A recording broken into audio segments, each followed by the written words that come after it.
Eris is being escorted by her mom, Crystal Morgan, and stepdad, Stephen Boley. Eris has been a member of the New Waverly High School Band for 3 years and has advanced to area during competitions. Other high school activities and honors include being a member of the following New Waverly High School organizations: UIL Social Studies Team, Art Club, FFA Chapter, Beta Club, National Honor Society.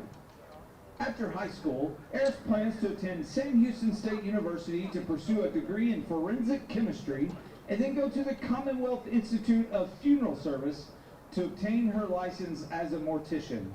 Eris Barrow.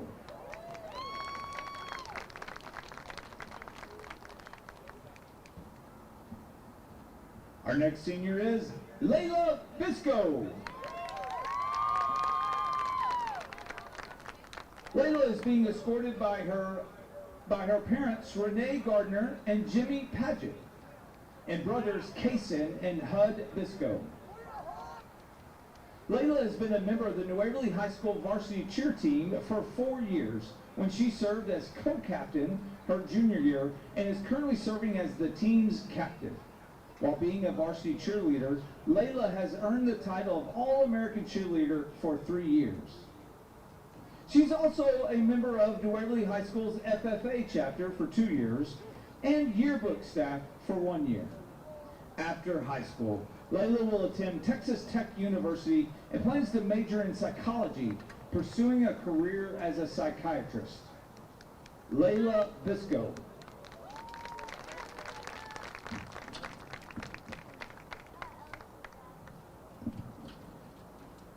Austin Brewer.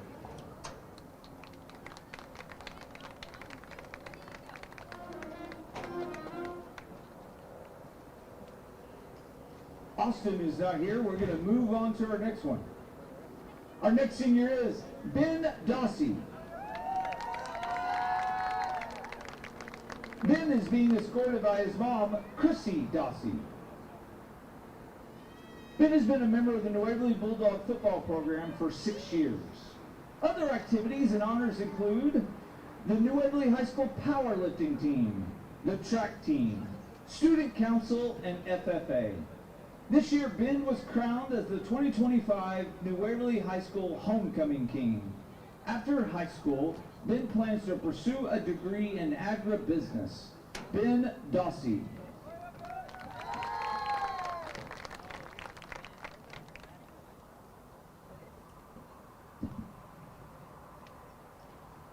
Our next two seniors, Trey and Trevia Davis.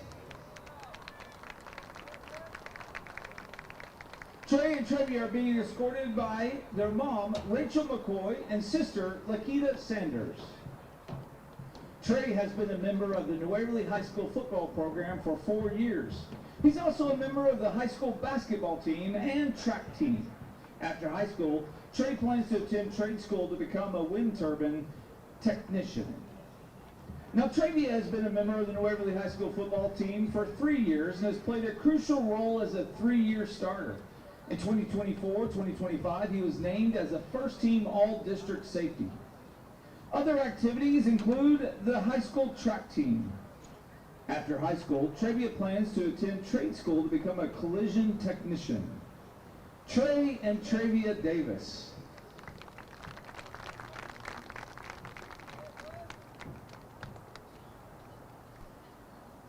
Our next senior is Kaden Fortune. Kaden is being escorted by her parents, Adam and Misty Fortune. Kaden has been a member of the New Waverly High School varsity cheer team for 4 years and has earned the title of an All-American cheerleader. Other high school activities and honors include varsity volleyball team for 2 years, varsity softball team for 4 years. And in fact, in the 2025 softball season, Kaden was named as the first-team all-district softball player. After high school, Kaden plans to attend the University of Houston to pursue a degree in business and then attend esthetician school. Kaden Fortune.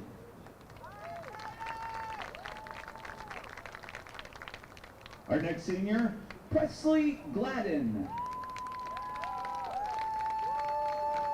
Presley is being escorted by her mom, Leslie Scott, dad, Chris Gladen, grandpa, David Gladen, and sister, Ella Nunez. Presley has been a member of the Waverly High School varsity cheer team for 4 years. She is currently serving as the team's social officer, and this summer at UCA Summer Camp, she was the recipient of the prestigious Leadership Pennant Forward Award. After high school, Presley plans on furthering her education at Sam Houston State University with the goal of becoming a labor and delivery nurse. Presley Gladen.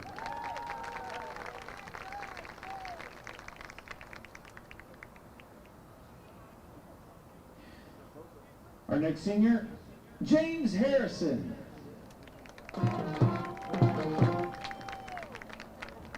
James is being escorted by his mom, Sophia Harrison, his sister, Cindy Harrison, and grandparents, James and Caroline Harrison. James has been a member of the New Waverly High School football team for 4 years and a New Waverly High School band for 4 years. Other activities include being a member of the UIL one-act play. After high school, James plans to go to college to pursue a degree in engineering or agricultural business. James Harrison.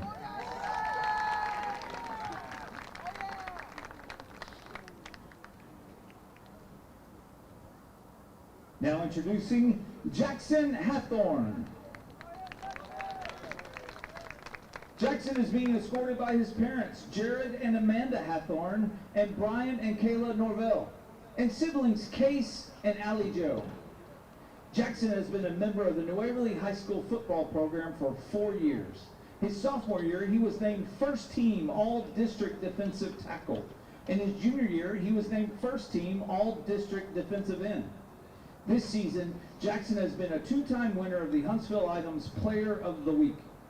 Other high school activities include being a member of the varsity boys baseball team for 4 years, and last year was a great season with the baseball team earning the title of district champs. Jackson is also a member of the Bass Fishing Club and the Texas High School Bass Fishing Association state qualifiers. After high school, Jackson plans to continue his athletic career and follow the Lord's plan. Jackson Hathorn.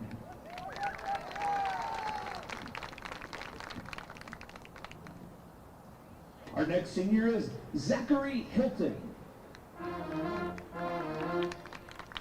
Zachary is being escorted by his grandma, Tony Smelly. Zachary has been a member of the New Waverly High School band for 2 years. Other activities include UIL one-act play and the New Waverly High School Art Club. After high school, Zachary plans to enlist in the Navy and to be certified on airplane engines. That is Zachary Hilton.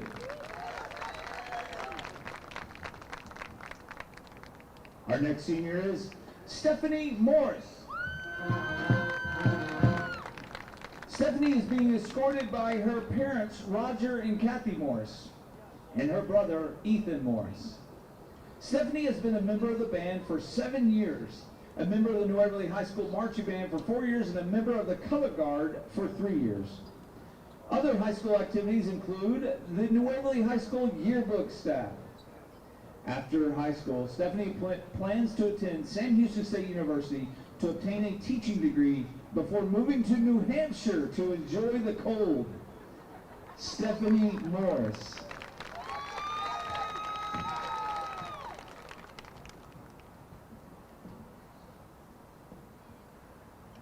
Our next senior is Olivia Milani. Olivia is being escorted by her parents, David and Kathy Milani. Olivia has been a member of the band for 7 years and has earned positions in the region band. Other high school activities include being a part of the UIL teams for 2 years. After high school, Olivia plans to attend a post-secondary school to further her education. Olivia Milani.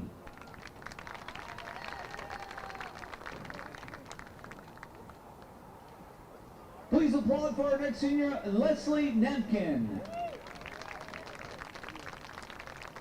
Leslie is being escorted by her mom, Lisa DeAgrella, and best friend, Ryan Hayworth. Leslie has been a member of the New Waverly High School yearbook staff for 4 years. Other high school activities include the softball team as their manager for 3 years, a student trainer for 1 year, and colonel of the New Waverly High School Silver Stars drill team for 1 year. After high school, Leslie plans to attend Texas Tech University and get a bachelor's and master's degree in psychology and become a cognitive behavioral therapist. Leslie Napkin.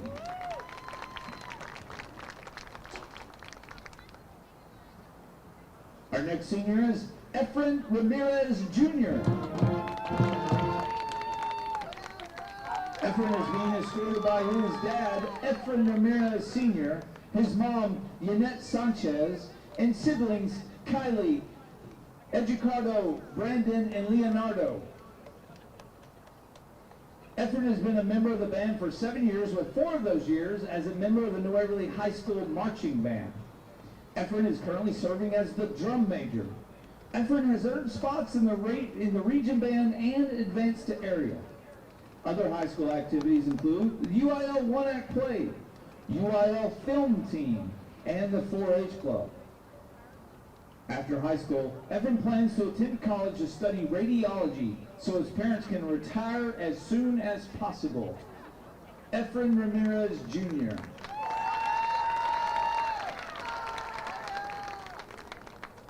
Senior Kenton Reese.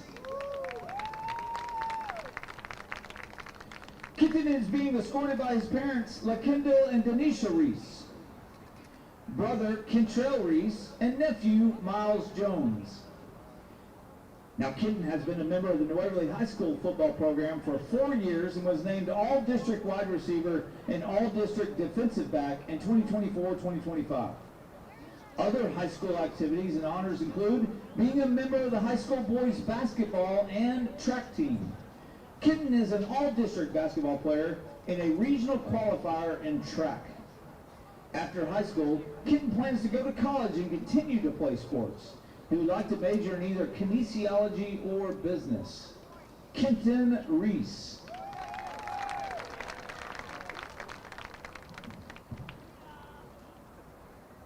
Our next senior, Trey Sherin. Trey is being escorted by his parents, Joe and Susan Sherwin, and siblings Titus, Wyatt, and Abby. Trey has been a member of the New Waverly High School varsity football team for the past 2 years. Other high school activities and honors include being a member of the New Waverly High School boys soccer team and the track team. Trey received the Bulldog Award in soccer for the 2025 season. For both football and soccer, Trey was named Academic All-District and Academic All-State. After high school, Trey plans to attend Auburn University and pursue a degree in civil engineering, later joining a private engineering firm. His goal is to enjoy every minute of the process. Trey Sherin.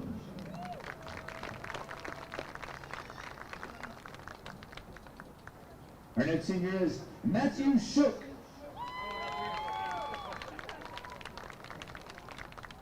Matthew is being escorted by his mom, Melissa Shook. Matthew has been a member of the New Waverly High School football program for 2 years. Other activities include being a member of the high school boys baseball team for 3 years. After high school, Matthew plans on studying computer science. Matthew Shook.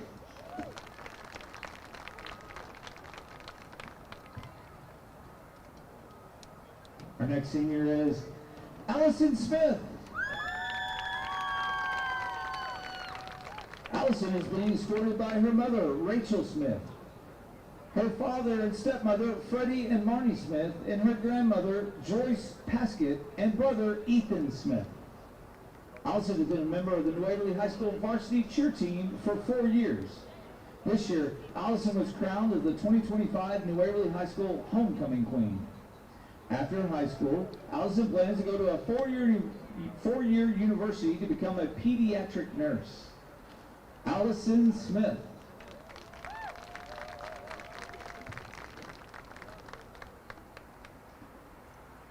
Next senior is Cara Smith.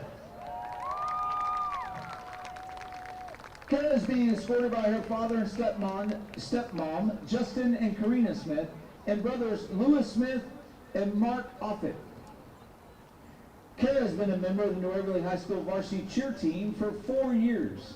Cara was awarded the title of NCAA All-American Cheerleader in 2023 and UCA All-American Cheerleader in 2025.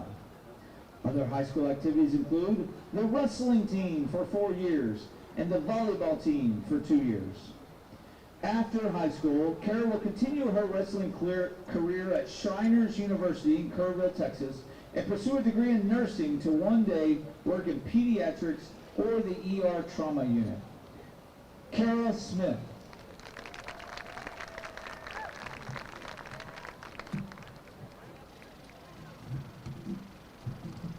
Our next senior is Kina Wilson. Kina is being escorted by her parents, Jeff and Krista Wilson. Kina has been a member of the New Waverly High School yearbook staff for 2 years. Other high school activities include UIL one-act play and UIL film team. After high school, Kina plans to go to college to become a flight attendant so she can travel the world. Kina Wilson. And our next senior is Jenna Jagger. Jenna is being escorted by her father, Jerry Jagger, her mother, Megan McDougall, and stepmom, Jennifer Jagger. Jenna has been a member of the band for 7 years, with 4 years being a member of the New Waverly High School marching band. Other high school activities include being a member of the New Waverly High School Student Council for 1 year, and participating in the region band and solo and ensemble competitions. Jenna is committed to serve in the United States Navy and plans to attend law school after serving her country. Jenna Jagger.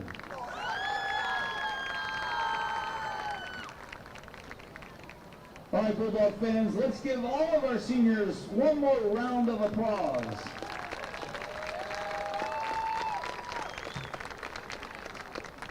And in the finest of traditions, we'll also make an announcement we will award the Senior Bow and Sweethearts. So we're now going to announce the 2025 New Waverly High School Football Bow and Sweetheart. These titles are voted on by students who participate in football, cheer, band, drill team, and student training. Thank you to the New Waverly High School cheerleaders for putting together the winners' goodie bags. Special thanks to the Dutch Brothers in Willis and Plush Nail Salon in Willis for donating gift certificates. The 2025 football bow is Jackson Hathorn.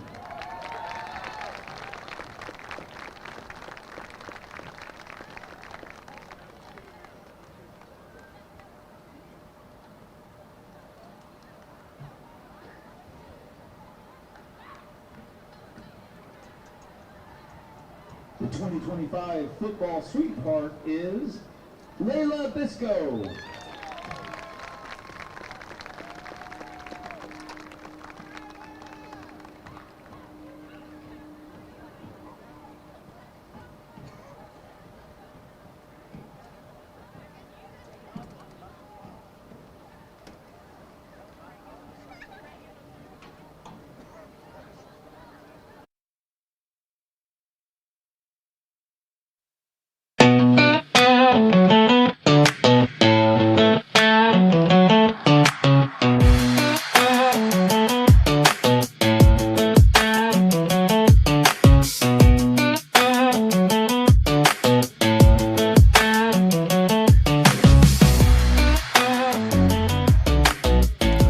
Coming to you live from the piney woods of East Texas on Halloween night, this is New Waverly Bulldogs football, where champions take the field. A pleasant good evening to everyone. I'm Josh Criswell. Alongside me, Jocelyn De La Garza will be joined shortly by David Berry, and we are welcoming you to the Three Spoons Yogurt countdown to kickoff. Just like a great team requires quality and variety. That's what Three Spoons Yogurt brings to the table with their self-serve frozen yogurt, an array of delicious toppings. For a winning combination, visit Three Spoons Yogurt in Huntsville. So settle in for an East Texas showdown where Bulldogs football isn't just a game, it's the heartbeat of our community. Go Bulldogs. Broadcast coverage brought this season is presented by Walker County Federal Credit Union, your full-service community credit union. A big game with playoff implications tonight as the New Waverly Bulldogs take on the Kountze Lions. New Waverly looking to keep its postseason hopes alive with a couple of victories to close out the season, while Kountze is battling for that second spot in the division. Now, Jocelyn, a big game on deck, but before we get into all of that, a very special night here with senior night, taking course here on the field. What do you remember personally about your senior night experience? Personally, my senior night experience, it was one for the books for sure. I'll always remember that one, having family come in from out of town and just remembering the last game that you're going to play either on the court or the field. We did not win, so that wasn't a good result for us. But I still remember that day just like it was yesterday, just coming with the team in the huddle, trying to win our last game as a senior. So seeing this, it kind of reminds me, it gives me a little bit of those memories from my senior year. Yeah, and I know myself too. We took a loss as well at Jersey Village my senior night, so I'm hoping for better things for the Bulldogs tonight. But as for the game, on the field, we've kind of took a look. We talked to Coach Schaub earlier this week. What are kind of some of the keys to victory you think for the Bulldogs tonight? The key to victories for the Bulldogs tonight, I would have to say the running game, scoring touchdowns, and what everybody always says, defense wins games, tackling the quarterback, getting those sacks, getting those numbers in, all playing together as a team, no individual players, just playing as a whole. Yeah, and I mean, this is, like we mentioned, a must-win game, for the Bulldogs. What are you expecting, out of the atmosphere tonight from this crowd? The atmosphere to help this team win, like I said, or you had said, senior night. So the band, getting that those beats in, pumping the crowd up. It's just a fun environment right now. 100%. This is New Waverly Bulldogs on the New Waverly Bulldogs football on the Bulldogs Broadcast Network. We're going to take a quick break, and we'll be back right after this.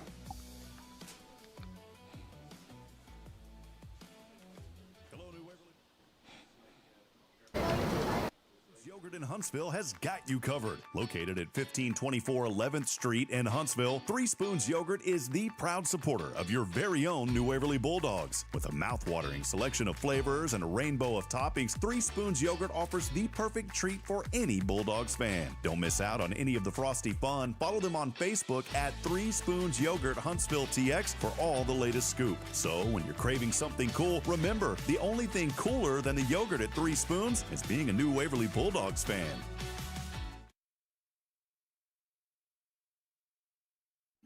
Hey there, New Waverly Bulldog fans. Need more space for your growing trophy collection, or maybe a little spot to relax after the game? Or maybe you need a shelter for farm animals or your RV? Look no further than Cabins and More of Texas. We offer the highest quality portable cabins, sheds, barns, steel structures, and more, all manufactured by the most respected names in the business. Perfect for storing football gear, setting up a fan or a man cave, protecting outdoor toys or equipment, and so much more. Worried about cost? Well, don't be. We offer flexible payment options, including financing with approved credit and no credit check, rent to own. You can even get pre-qualified in just a few minutes without affecting your credit. Find Cabins and More of Texas in Riverside across from Talent's Barbecue and in Carthage in the HEB Shopping Center. That's Cabins and More of Texas online at CAMOTX.com.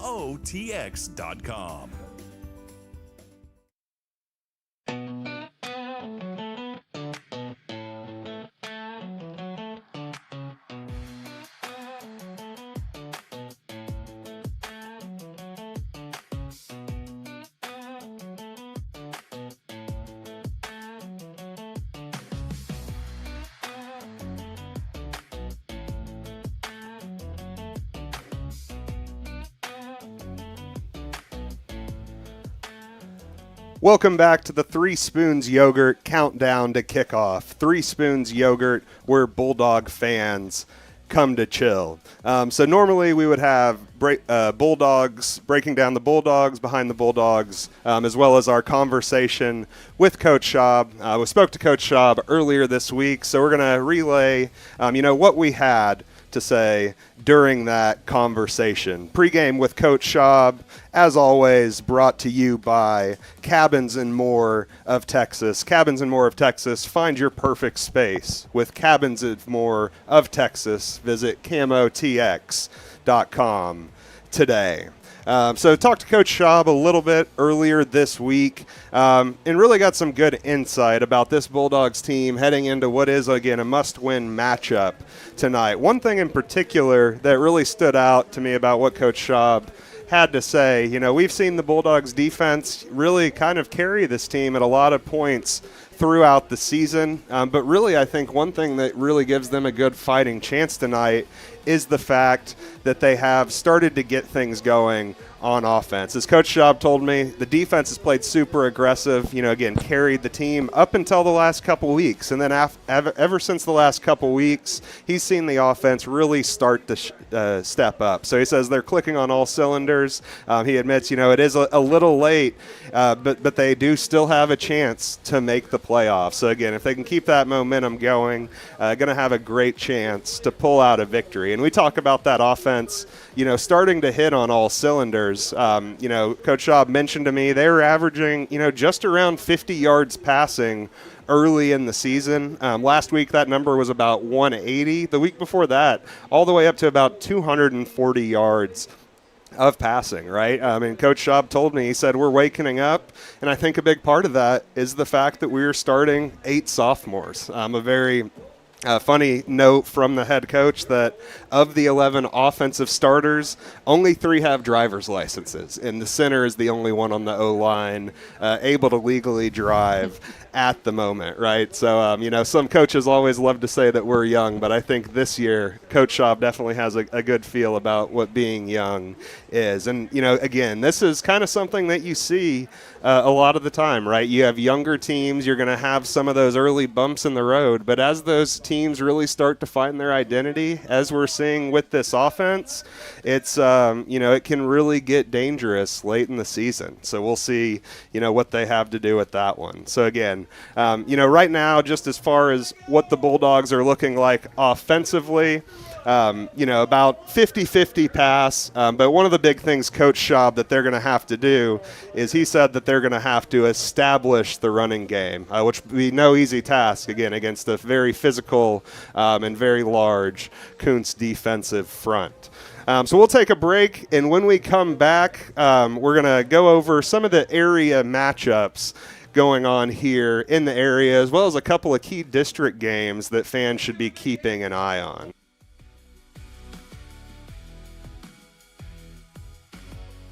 Waverly fans, are you ready for some Bulldog football? Robert Lindeman here with Hit Solutions Realty. Dreaming of a place that feels unmistakably yours? At Hit Solutions Realty, we bring you home. Our mission, to guide you every step of the way, ensuring you find that perfect piece of property that whispers, welcome home, every time you step in. Whether you're diving into the market to buy or ready to pass on your cherished space, our expert team stands by your side, turning the process into a seamless journey. So, ready to make a move? Contact Hit Solutions Realty. Let's get the ball rolling and bring you closer to your dream home. At Hit Solutions, we recognize that every star should have its time to shine. In that spirit, Hit Solutions Realty is thrilled to back New Waverly football, wishing them a season as bright as the stars. For more information, visit HITTSS.com.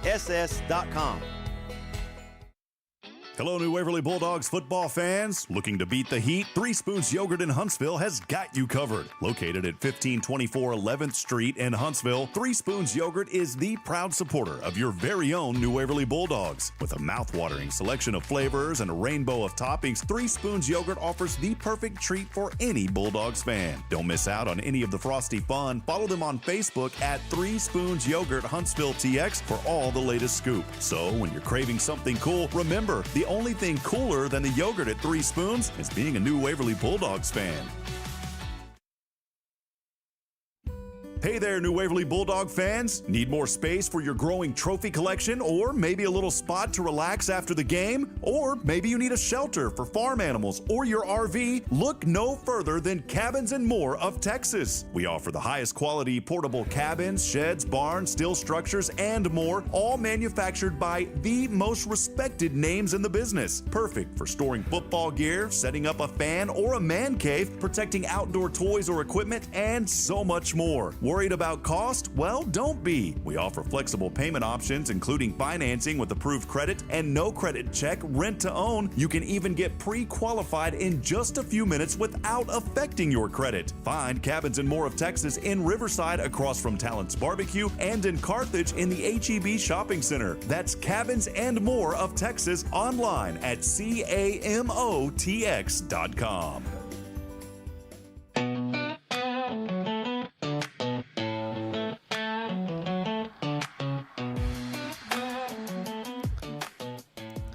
Welcome back to the Three Spoons Yogurt Countdown to Kickoff.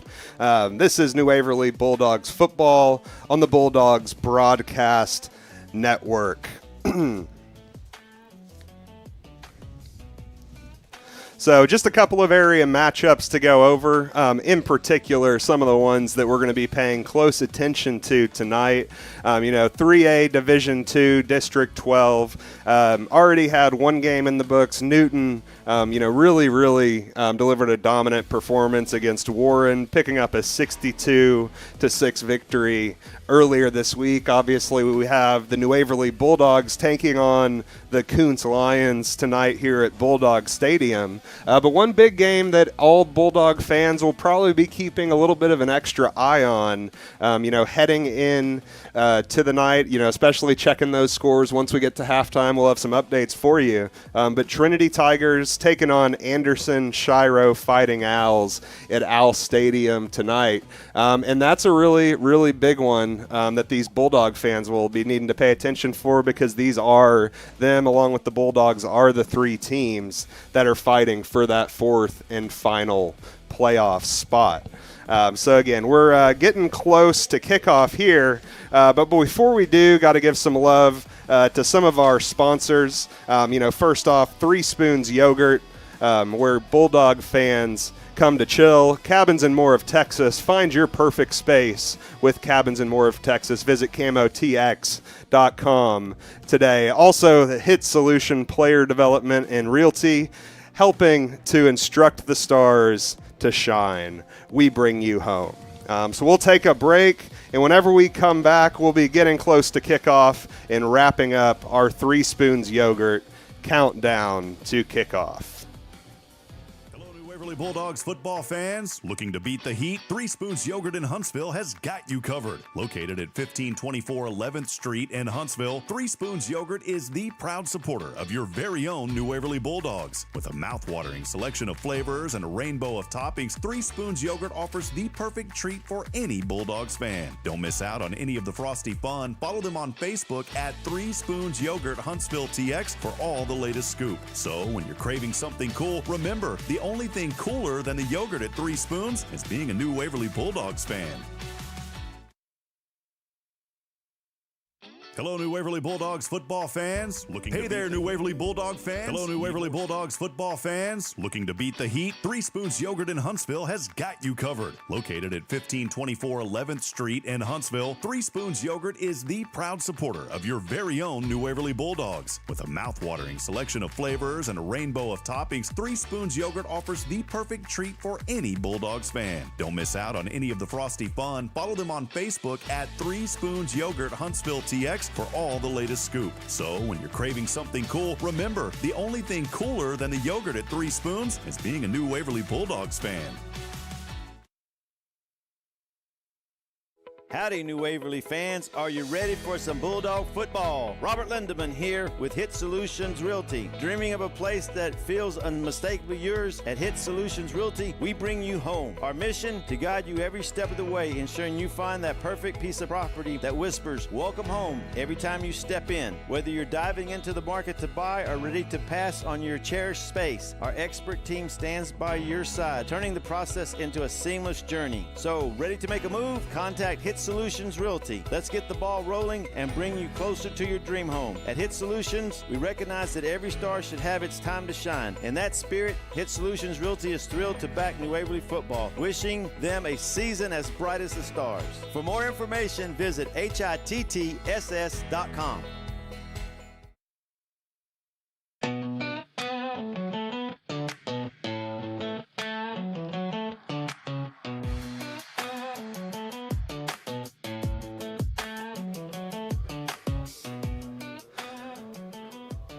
Welcome back to the Three Spoons Yogurt countdown to kickoff. Closing in on kickoff right here, just a few minutes away.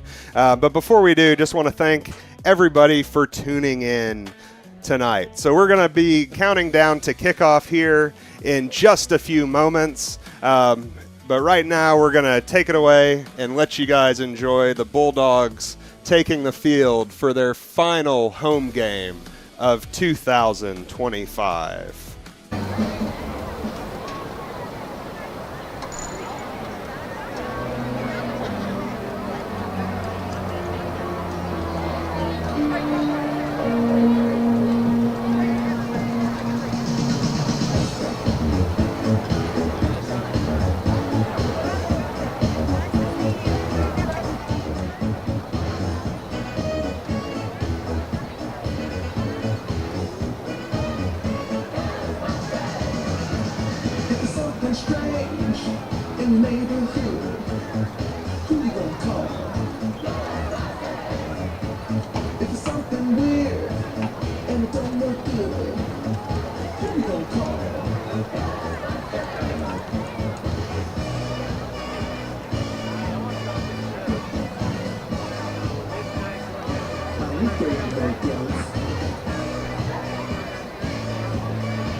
And welcome into the Hit Solution broadcast booth. Hit Solution Player Development and Realty, helping to instruct the stars to shine we bring you home.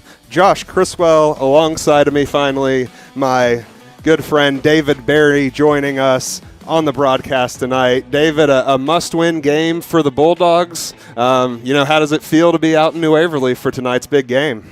Man, tiring. It's tiring.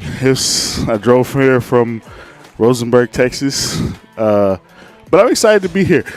It's taking me back to my roots. Now I'm excited, and it's always good to see some football that's got some stakes tied to it. Now, I know you used to cover a little bit of sports out in East Texas. Did you ever cover any Kountze Lions games back in your day? I don't know if I was ever at any Kountze game. I think I might have been a couple, and I definitely know going out there because they had a really good kid, Graylin Arnold. He went to Baylor. I don't know if he ever made it to the NFL, but yeah, I do definitely remember Kountze. Really, really good in basketball, like elite at the time, went to state tournament. But I do remember Kountze. I am familiar with him. Nice. Well, we got a big one coming up tonight. That does it for tonight's 3 Spoons Yogurt countdown to kickoff. We'll have the coin toss and kickoff whenever we come back. Hello, New Waverly Bulldogs football fans.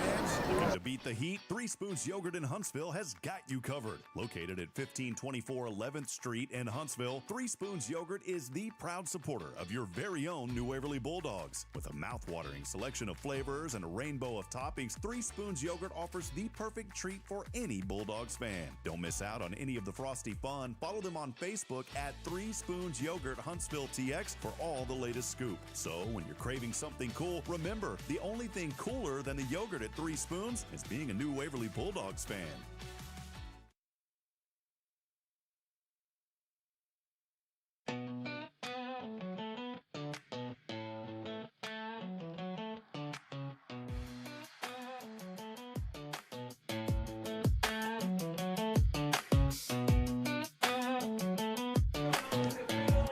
And here come the Bulldogs.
Of the national anthem.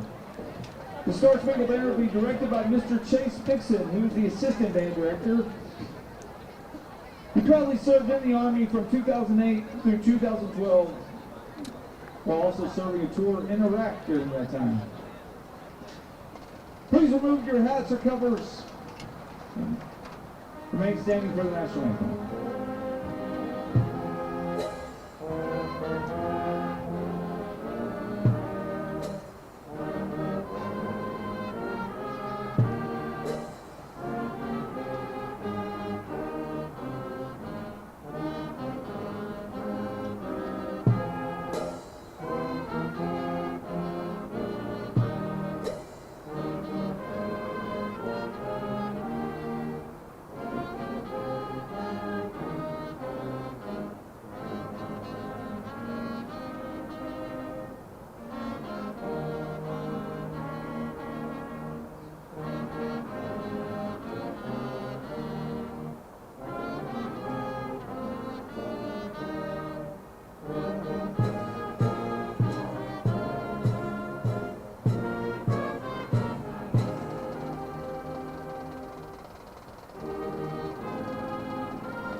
Excellent performance by the New Waverly Bulldog band.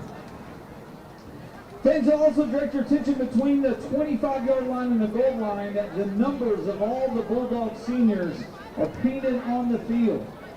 Pay special attention to them tonight. Give them an extra round of applause when they do something, and as at the end of this game walk off that field for the final time in uniform.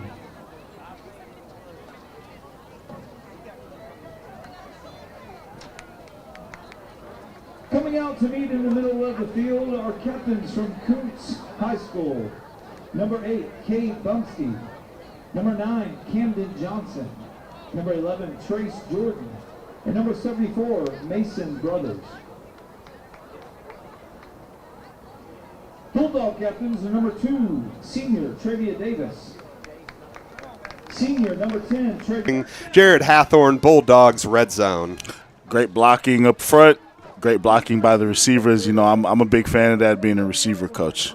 All the way down, my apologies, a little too quick on the red zone, 5 yards out, and they throw an incomplete pass on first down. Bulldogs will be set up 2nd and 10. It looks like maybe just inside the 25-yard line. Yeah, I think that's good. It's a tendency breaker. I don't know exactly what their numbers are, but it's a good tendency breaker. Pass on first down, see if you can steal some yards there. And honestly, if he had got it down, he probably would have. But hey, good tendency breaker. Now you can get back to what you want to do. Bulldogs going with tempo again. Looks like we have Trevia Davis in at running back, and quarterback's going to take one. Ryson Nunez breaks a tackle and works his way down to, again, make it a 3rd and manageable. About 4 yards left for the Bulldogs, a hair inside the 20. Finally making it in to the McGillivray Mechanical, or my apologies, the Texas Signature Roofing Jared Hathorn Bulldogs red zone. Looked like a busted play, but they made it work. 3rd and 5. Hands it off up the middle, and it looks like the senior Trevia Davis carrying a handful of defenders with him. He's still on his feet, and they're going to make it all the way down into the 5-yard line for another McGillivray Mechanical Heating and Cooling Bulldogs first down. I mean, you said that they wanted to come out and establish the run, and they're doing it so far. They so far between Davis and Khalil Major, so it's looking really good. They need to stick to it. 1st and goal coming up from the 6-yard line. Bulldogs in shotgun once again. Quarterback pulls it. Ryson Nunez makes a defender miss and trucks over another one into the end zone. What a play by the Bulldogs to get in there and get on the board less than a few minutes in, taking an early lead on the Kountze Lions. That tough, gritty run, that's what you want from your quarterback. Again, if you're New Waverly, you come in as the underdog, you have to start well. And that's exactly what they did on that drive, establish the run. Love what they're doing. I like the tempo. Kick is up, and the kick is good. Bulldogs take a 7-0 lead, 9:38 left in the first quarter. We'll be back here after just a few messages. Looking for a car you can trust? Come on down to Charlie's Used Cars in Huntsville. We're not just another dealership, we're a family. For 50 golden years, we've been serving your community with quality pre-owned vehicles and unbeatable customer service. At Charlie's, you're not just buying a car, you're joining a legacy. Visit our virtual showroom to explore our vast inventory, each car complete with detailed information and pictures. Got questions? Our professional sales staff is here to guide you in every step of the way, because your satisfaction is our mission. Discover why at Charlie's Used Cars, it's not just a deal, it's a relationship. Visit us online at charliesusedcarstx.com. The first quarter is brought to you by Charlie's Used Cars. Here's Rob Hipp. Josh Criswell and David Berry filling in for Rob Hipp tonight. David, like we said, a really good drive for the Bulldogs to start things off. I love the tempo. I love the mixing in the quick passes. And we already have the kickoff off. Fields it at the 25, makes a move, met by a handful of Bulldogs defenders around the 35, but he keeps on his feet, brings him out to about this 37-yard line. So both teams starting off with good field position to kick this one off. Yeah, this is what you want. They're not here. They're not waiting for us.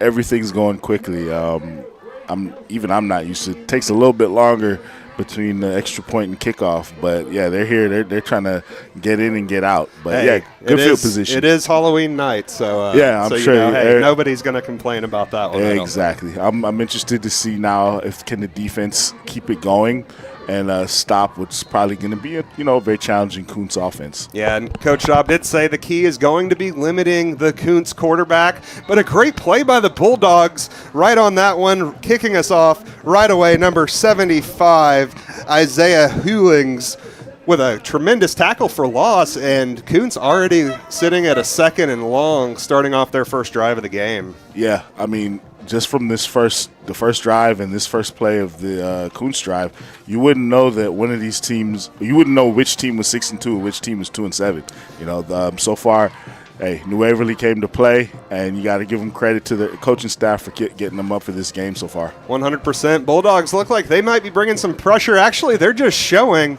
and the quarterback keeps it himself, and he looks like he's going to turn the corner and get some yardage all the way down close to the first down marker. Are they going to give it to him? It looks like he's right there. Haven't gotten a motion, and there it is. It looks like they're going to carry that one on. 1st and 10 coming up from Kountze's own 47-yard line. And you can see why the Waverly coaches want to keep that quarterback contained. He, once he gets outside, a little handful to get down, but next play. It's always a next play mentality, and make them drive, make them make mistakes. Kountze keeps it again with the QB right up the middle, makes another one miss, and it looks like he's going to be off to the races on that one. Yep, and that's going to be about a 55-yard touchdown run by Kountze. That's going to be, I believe it was Trace Jordan on the carry on that one. No, was it number 9? I thought I saw 9 carrying that one in. The roster, they have it's numbers, but then jersey numbers. So I think it was Camden You're Johnson. Right, sorry about that. Camden Johnson it was confusing on the carry. to me, too. It was I think, we need to just go ahead and cross this one out. But, no, that was a great play by Camden Johnson. And like I said, there's a reason there's the extra point is good. Sorry, I ain't trying to take your job. But – yeah, there's a reason why they need to stop him. Because hey, he gets one crease out of there, touchdown, and just a quick thing. You always notice when it takes one team kind of a couple 8-9 plays to drive and score and work a little harder compared to a team that can get touchdowns in big chunks like that. It's always something that is noticeable later on in the game. So just kind of be aware of that. It's going to be something to see. Yeah, and we're going to keep it right here, already lining up for the next kickoff. Again, this is Bulldogs football in this first quarter, brought to you by Charlie's Used Cars. Customer satisfaction is our number one priority. So lining up again for the kickoff, 7-7, 8:09 left in the first quarter. So again, a really quick turnaround right there. And the Bulldogs going to look to try to put together another strong drive. And really crazy how little time has come off the clock, because the Bulldogs really did have, a decent length drive, but really playing with a lot of tempo early on. Yeah, I think it's interesting to see as the ball's kicked off. Are they, the tempo works, but are they going to want to also hold the ball? Yeah, and New Waverly getting another decent chunk of yards on the kickoff right there. That one right there was number 3, Nathan Dipre. But again, Bulldogs going to be set up right around about the 36, 37-yard line. Oh, no. Sorry, you said something that you probably don't even know. I don't know if the college kids say it, but just anything that's 6'7" related has absolutely destroyed my brain. Oh man! Working in a high school, anytime I hear it, even if it's not directly, it's just absolutely it's hurting me right now. Yeah, my students keep me young, but I still have to admit that I have no clue what that means. It's better that way for you. Bulldogs back out on the field, led by Rice and Nunez. Behind center in the backfield next to him, looks like we've got Trevia Davis back out there on the field. And they're going to go to the air here. Ooh, and avoided a quick disaster right there in their own territory. Yeah. Oh, who was that? Gage Parker with the interception, or should have been interception. Ball went right through his hands. He did the thing that, usually DBs do. Drop it, go do 5 push-ups. Yeah, he should have picked that one. It wasn't a great throw, but hey, you live to see another one next play. And Bulldogs coming out with a little bit slower tempo on this one. But we're going back to the air, and they're going to wrap them up in the backfield. Kountze defensive line, really starting to get some pressure up front. Yeah, I got to say, that was great pressure by Kountze. I'm a little surprised. Hey, I'm all about tendency breakers on first down, but I'm a little surprised given the success they had running the ball on the first drive that they didn't try to run the ball on either down. And now you're in a position that you have to throw, and Kountze knows that. 100%. Once again, I imagine they'll go to the air here, 3rd and 15 from about the 33-yard line, and that's exactly what they do. Oh, and a big-time sack. That's going to put the Bulldogs all the way back at their 20-yard line on that one. Yeah, just a surprising, Kountze, they know. And they got the sack on second down, which showed, but when it's third down and you're so far behind the sticks, you're going to be able to pin your ears back and rush the quarterback.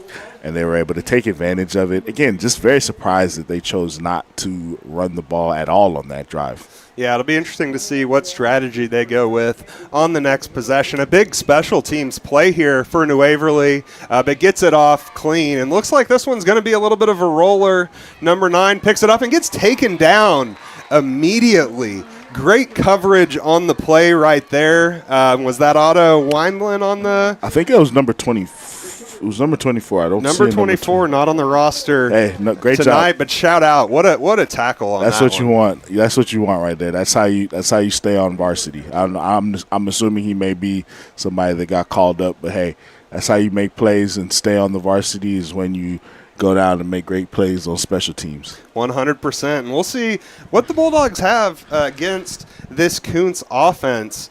Coming up right here on this drive, Kountze's quarterback got hurt during their meeting last year and couldn't finish the game. So they've gotten a look at him before, but obviously a year older, a lot more to offer. They hand it off on first down, and Kountze goes about 7 yards before he's met by a swarm of New Waverly defenders. Yeah, Cade Bumstead with the carry and just good movement from that Kountze offensive line, and you can see they're really good in the trenches. And New Waverly, you're gonna want to. It sounds simple, but you're gonna want to bow up because if it's gonna be that type of movement the other way, it's gonna be a long night defensively. Yeah. And Bulldogs typically play in a 3-3. We'll walk a backer down into that 4th lineman spot. A quick handoff, but it met pretty shortly, and it looks like the Bulldogs are going to force a 3rd and 1 right here by midfield. Maybe between that special teams tackle and another big stop right here, the Bulldogs could find themselves with a bit of momentum heading into the late first quarter.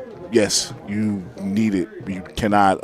You don't want this. I mean, it's not out of hand. Obviously, it's a tie game right now. But this would be a big stop. Get the ball back to potentially take the lead. And it looks like Kountze is going full power, and they're going to get it. A short gain, good stop by New Waverly, but it's tough to stop that one whenever you've got 4 backs in the backfield and they're coming right at you with only 1 yard to gain. Yeah, and Cade Bumstead, that's a big kid. And yeah, him getting ahead of steam, big. And they're going quick with it again. Another handoff. Was that to Bumstead again? Yep. And New Waverly snuffed it out for about a 2-yard pickup right there. But I wonder, if this is something that Kountze has up their sleeve. We didn't see much of this at all, if any, on that first drive. No, not at all. They went spread, but now they may start realizing, like, hey, we have an advantage in the trenches, and we have a big running back we can get the ball to, and we're going with 2 fullbacks. Yeah, really interesting formation. Not a single traditional wide receiver out on the field. Quarterback keeper, a good play, but again, the hit. You always hate to see that as a defender. You make a big hit, and then it carries the guy forward for another 4 yards. Yeah, hey, you always want to make the tackle, but yeah, you tackle him forward and give him an extra yard or 2. It's not the greatest, but it's 3rd down. Again, a chance to get off the field. You gotta bow up, but let's see what happens. And Kountze has a 3rd and 4 coming up from just inside the 40. Looks like there's some finger pointing on that one, and I think they might hit Kountze with a false start on that one. Yep, looks like it. Big penalty. They had 8. They had Cade Bumstead in Wildcat, or at least he was lined up. I don't know if they were gonna snap it to him or not, but now it's 3rd and 9. And, obviously helps out. You haven't really seen what Kountze can do through the air yet. So it's probably could, be the first time. But, that was a big penalty for to see what Waverly, if they can get him off the field. Yeah, and if I'm not mistaken, this will be their first pass attempt of the game, assuming he throws it. Bulldogs getting pressure, and they're going to wrap him up for a huge sack. 3 Bulldog defenders on that one, a loss of about 8 to 10 yards. And, man, what a play for the New Waverly Bulldogs defense to, we presume, get off the field on 3rd down. Yeah, that's huge. You could kind of tell that Camden Johnson, he's not really trying to throw. He's trying to be out there and use his athleticism and run around. Like, he did not want to throw that. And, there was good coverage downfield by New Waverly. You get him out, and, you get the ball back. And, hey, still a ball game. Absolutely. Kountze punts it away.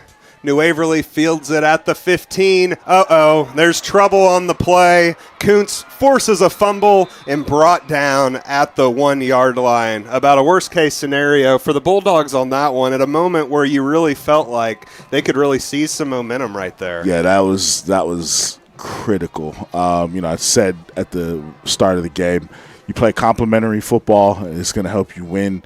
Had a great return right there. Just secured the ball for the return, and then it got popped out. Now, you really do have to bow up, but, you think you got an idea what's going to happen. And do we get a little tush-push action? Yes, we did. I think it looks like – did they stop them short? Wow. They stopped them. I think regardless of, what team you're pulling for, anyone stopping the tush-push at a goal line is something we should cheer for. Yeah, we're not, it's – when is enough? You know what I mean? I say that, but we have a quarterback that we absolutely use it with. So, another decent play. Another good stop. Look at the Bulldogs. Looks like he powered in, but Kountze going to take a touchdown lead right there. 1-yard gain on the play. I'll see who that was. It looked like, was that, I think it was Bumstead. It's like Bumstead carrying it in again for the Lions, lining up for the PAT. That's got to be, you're New Waverly, and you're sitting there, just made a big play, got a sack, and you're sitting there thinking, all right, we're going to get the ball. Even if we have a long field to run, we can see what we do. And then that's just frustrating because when the ball is on the 1-yard line, it's going to be tough to stop a team from scoring. Yep, and it's going to be 14-7 after that made PAT by Kountze. Kountze Lions up 14-7 over your New Waverly Bulldogs. 2:33 left in the first quarter. We're going to take just a quick commercial break, and we'll be right back. Come on down down to Charlie's Used Cars in Huntsville. We're not just another dealership, we're a family. For 50 golden years, we've been serving your community with quality pre-owned vehicles and unbeatable customer service. At Charlie's, you're not just buying a car, you're joining a legacy. Visit our virtual showroom to explore our vast inventory, each car complete with detailed information and pictures. Got questions? Our professional sales staff is here to guide you in every step of the way because your satisfaction is our mission. Discover why at Charlie's Used Cars, it's not just a deal, it's a relationship. Visit us online at charliesusedcarstx.com.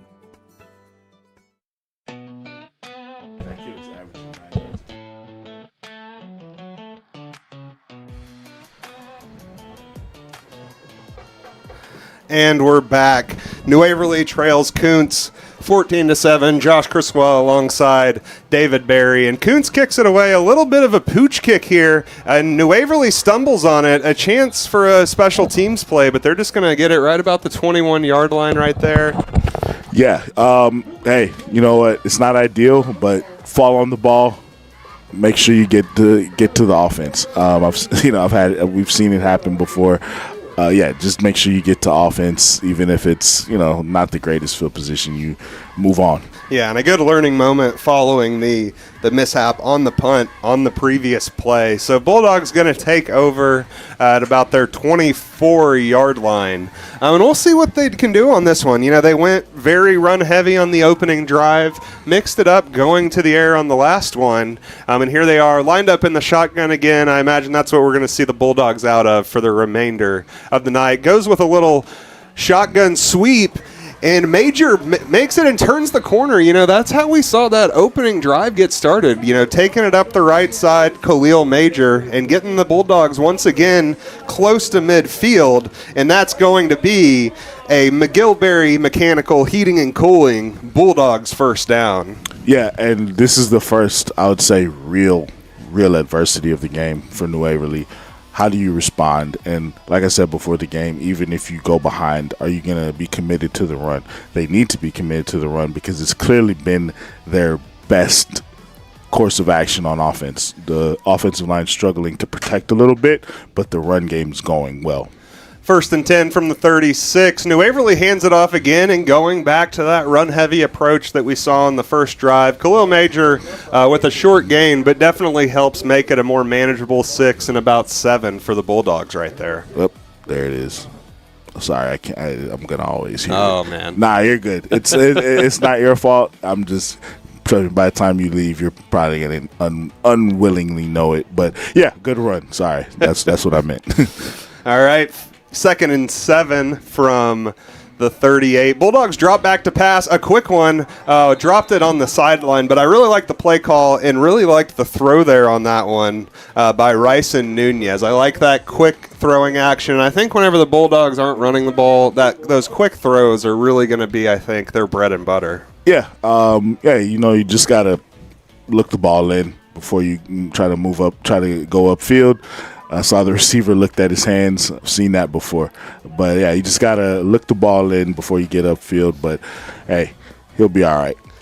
Bulldogs got a 3rd and 7, my apologies, from just inside the 40. They're looking to go deep. That one's guy stepped out of bounds, so he couldn't throw it to him. Nunez still scrambling, and he's going to get taken down for a loss of about 15 yards on the play by a swarm of Kountze defenders. So, first drive, I said he did not make bad plays worse.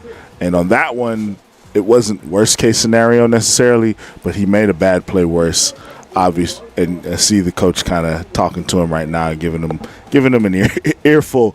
But you want to at least throw that out of bounds so you can give your punter, better field position. Now it looks like Kountze is probably going to get the ball at least around the 50, some probably in plus territory. And New Waverly needs a big play on special teams right here. It's going to bounce below, and they're going to get a nice roll from that one. We talked about it being near midfield. That is a punt of about 45 yards or so after the roll, maybe a little bit longer. That's going to pin Kountze back at their 34. So Bulldogs in a tough situation there, but they make the most of it. And we'll see where the defense goes from here. One thing that I've really liked from this New Waverly defense is outside of that one long touchdown run. They've been pretty solid and really giving Kountze all they can handle, it seems like. Yeah, they're going to have to stay solid in their run fits because, if you miss one gap, you see they have the guys to go.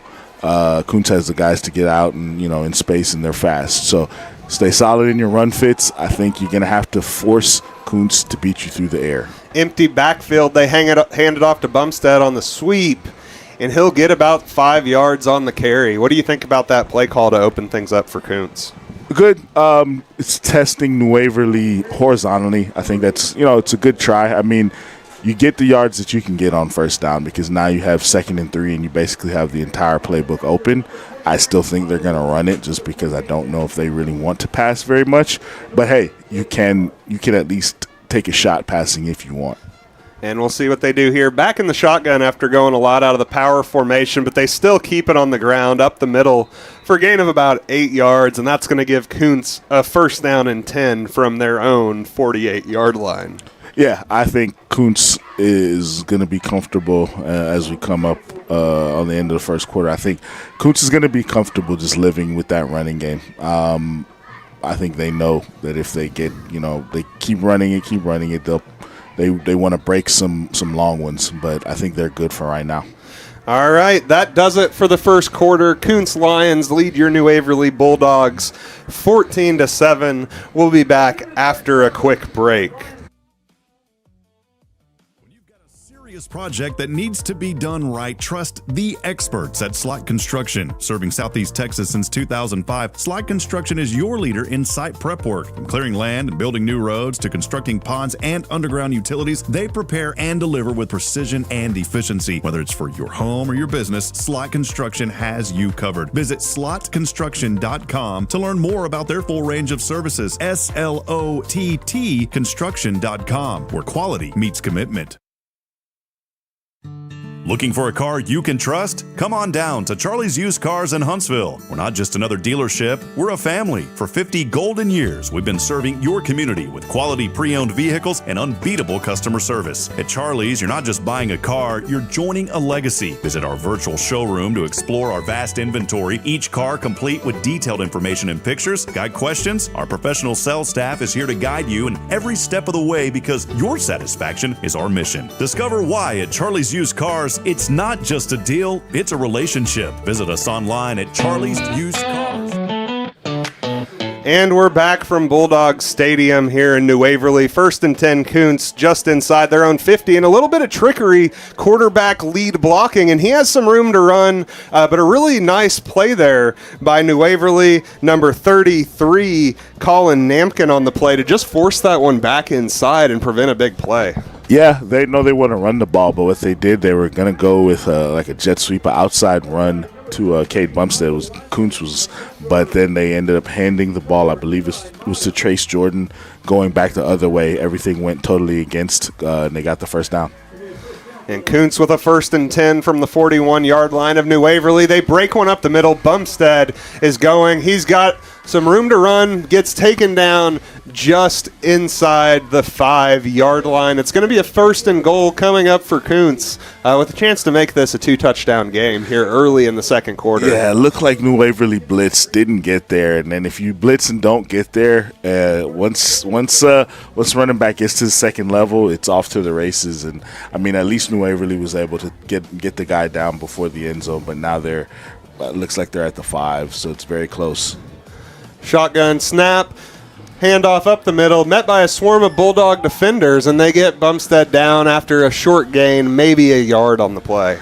I give New Waverly credit. So far, once, the times that Kountze has gotten inside the 5, they've defended it tough, right? And can they do that for 3 or 4 straight plays? Who knows? But they're making Kountze earn it when they have to run up the middle. Yeah, and, I think that's something that, as a defender myself, I always enjoyed those opportunities right near the goal line. The offense has less room to work with, and you saw it right there. You thought they were going to have a chance to make a stop in the backfield, but the QB, Camden Johnson right there, pulls it and just keeps it right there, trotting in right inside the pylon. And that's where, he's a very clearly dynamic player, and he just outran. And I thought the Waverly defender had the angle to get him, but he just outran it and touchdown. And this is where you're going to see the test. Like, is New Waverly going to stick to their game plan, or are they going to get away from it? Kick is up, and the kick is good. Kountze takes a 21-7 lead. We'll be back here in just a moment.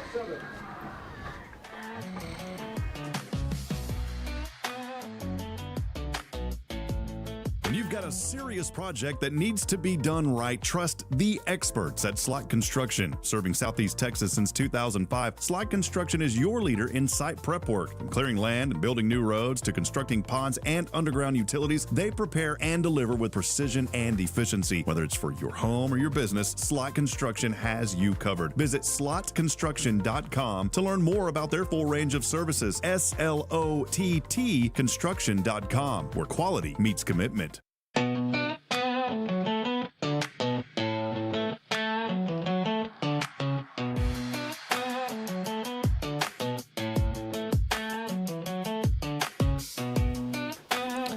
And we're back.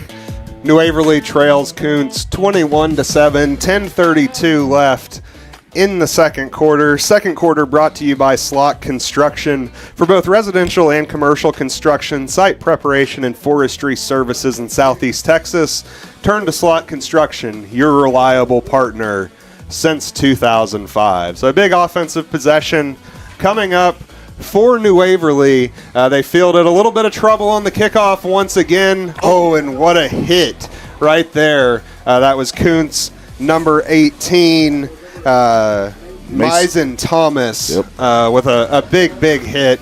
And just glad to see he was able to make it out of that one okay. You could tell he didn't even really get a clean look at the defender coming his way until he had picked up the ball. He was it's one of those things where he was just having a tough time picking the ball up, and that Kountze, that guy on kick coverage, he was flying down the field and made a great hit. So, yeah, glad that Major's okay. Now it's time to see what New Waverly can do. It's kind of getting to that time. They gotta score. Takes the snap, hands it off up the middle, and he's met by a Kountze defender, about maybe a half yard gain on the play there for number 2, Trevia Davis, the second. Yeah, Kountze is, we're going to see if the run is still very successful. You also are going to see if New Waverly, starts to decide that they want to pass the ball more. Obviously, their formations are very spread-like. They're in trips right now. So we're going to see what they do. Trips left for New Waverly. Quarterback's going to keep it up the middle, and he has some room to work there. A good tough run by the quarterback there, Ryson Nunez, and it looks like he's going to be right about at the first down marker. Are they going to give it to him? Looks like it's going to be 3rd and short for the Bulldogs, and I believe this is really the first situation we've seen them in 3rd and short. We'll see what they go with right here. Yeah, I think mixing up the run game is going to be important. Oh, they did get the first down. Oh, and that is going to be a New Waverly Bulldogs, or it's going to be a McGillberry Mechanical Heating and Cooling Bulldogs first down. New Waverly hands it off quick. Going to be Davis again up the middle, and a nice gain right there, about 7 or 8 yards. Nothing flashy on the play, but that's all New Waverly needs at this point. Just kind of get some control some of the clock and build a little bit of momentum and keep that Kountze offense off the field. Yes, mix the run up. Obviously, right now, I think coaches know the run's working better than the pass, and I think that helps you, but you do have to finish the drive with points. Yeah, New Waverly has seemed to find a nice rhythm, with some of the quick outside throws as well as getting some big plays on those tosses. But they're getting a lot of good yardage up the middle as well to make a lot of these situations more manageable. 2nd and 3 from their own 33, and he gets through to the backfield, the Kountze defender, and takes down Nunez for a loss of about 5 yards on the play. I don't mind passing there. 2nd and 3, again, that's a situation where you have the playbook open to run or pass, but allowing that sack, now you have 3rd and 11. it's just not ideal. The pass pro struggling. You could see it, and now they're in a situation where they have to pass. So 25, got a 25-yard line, a 3rd and 11 for New Waverly. Coming on up, they'll go to the air again. Kountze saw it coming. Quarterback gets some running room, chucks it up to an open defender, and what a play right there, hauling it down on the jump ball. Number 3, Nathan Dipri on the play. That was great play by Rice Nunez to evade some pressure. There was good pass protection by the running back, just enough of a chip to get the defender away. And then Nunez gets that ball up. Great play by Dipri to pass it, and then just barely didn't keep his feet. Otherwise, that would have been a touchdown. Yep, and New Waverly gets back under center, or not under center, from the gun, and they hand it off to Major, who has room to run up the right side, cuts it back up the middle, and meets a couple of defenders, but doesn't go down without a fight. About a 13-yard gain on the play, and that's going to get him down to about the 21-yard line of Kountze. A big scoring opportunity for the Bulldogs right here. Yeah, we may end up looking back at that pass as the play, a very key play in the game to keep New Waverly alive. And then, you get back to the ground game running, and right now it looks like New Waverly's in business. And New Waverly taking the snap from the 21-yard line, 1st and 10, and they're going to make their way inside the Texas Signature Roofing Jared Hathorn red zone after an offsides by Kountze. Yeah, it looks like that was offsides with contact. That's why they stopped it. And, in that situation, if there was no contact, ideally you want the center to snap the ball. And usually in that case, you snap the ball, have your receivers all go vertical, and just throw it down there. See what you can get, because no matter what, if it's incomplete, they call it offsides. If you complete it, it's just icing on the cake. So 1st and 5. All right, 1st and 5 from about the 16-yard line. Nunez throws it out, and he's got a man, and I think that's going to be Diffrey again, getting down to about the 1-yard line. So the Bulldogs' passing game had some struggles that we talked about early on, but they're finding a rhythm right here. Yeah, Diffrey with a good catch and run, gets down there. Looks like he has to come off. He might have hurt. Looks like he might have hurt something, but he comes off. But great pass, great catch. There were a couple guys open on that play, but Nunez got him the ball, and now they're knocking on the door. Knocking on the door, handed off out of the shotgun to Major, and will he power his way in? We'll see what the call is. It's close. And it's a touchdown, New Waverly. And so that's going to bring it within 1 score for the Bulldogs. Again, that is going to be Khalil Major on the run from 1 yard up. And just like that, the Bulldogs are right back in this thing. Again, with the way that the offense is finding its rhythm here, if they can find a blend between the pass and run, they could have something going for them here in this one. Yeah, they don't need the passing game to be overwhelming. They just need it to be effective and complement the run. All right, and the kick is up, and it is good. 21-14. It looks like there's a flag. Flag on the play. Probably offsides. Yeah, that penalty is going to be declined.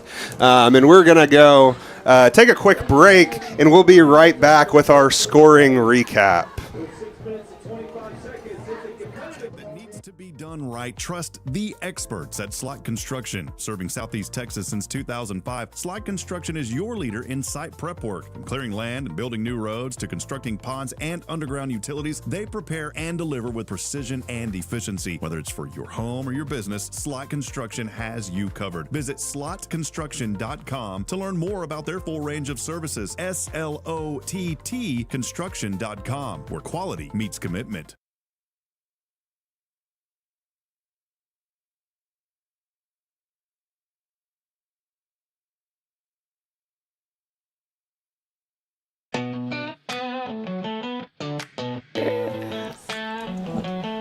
And we're back.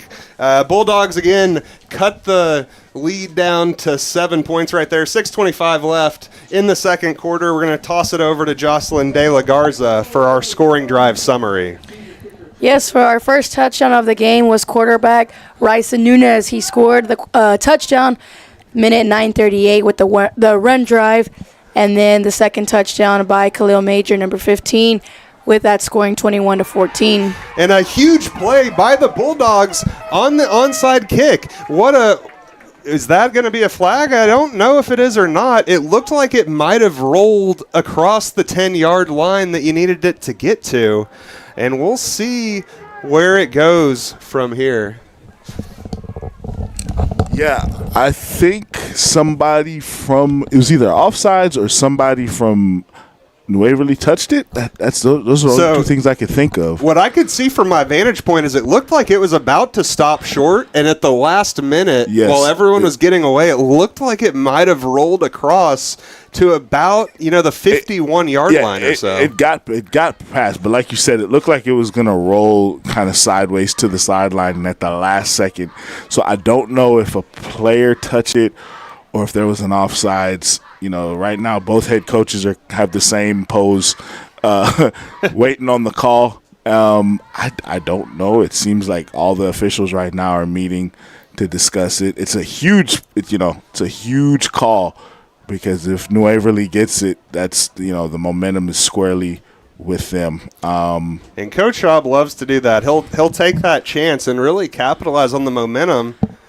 And it is, like you said, it is going to be, it looks like a procedure penalty on the Bulldogs. So no big play right there on that one, but I like what they were going for. Yeah. Hey, look, no guts, no glory. Why not? You're in a game where you're very clearly an underdog. You might as well try it. I think they're going to re-kick it now with moving back 5 yards. And now you're probably going to get a standard kick, because now Kountz's, their antenna are all the way up. So, but yeah, you can't fault it. I think you ideally would want that kick to go not sideways, but I mean, it's tough. It's tough. You're kicking a football. It's an oblong object. So, yeah, I cannot fault that. Again, when you're an underdog, you got to bring out whatever you can to try to win the game. But yeah, it looks now like they're going to have more of a standard kickoff. And it's 6:25 left in the slot construction. Second quarter, New Waverly trails Kountze 21-14. Kountze takes the kickoff. Again, not much on the return, but with the penalty, they're going to have it across the 40-yard line, knocking on the door of Bulldogs territory. Yeah, you can very clearly see that New Waverly doesn't want to kick the ball deep, because that's where Kountz's best athletes are.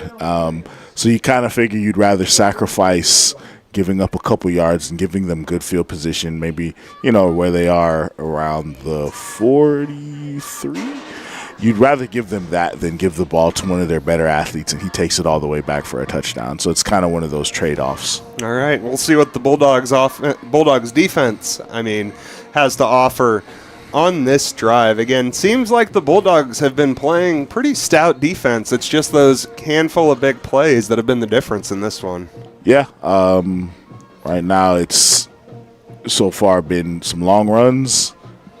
And the fumble that have contributed. And a whole lot of Cade Bumstead from Kountze. Yeah, he's a problem in a good way for them. He's tough to tackle. He's a big kid. You can see it from here.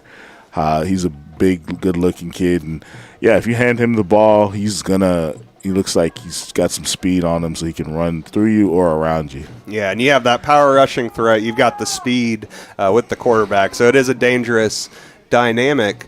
But again, New Waverly has a chance to make a play. It's a busted one, but can they get the quarterback down? They do, but not until he gets about 6 yards down the field on that one.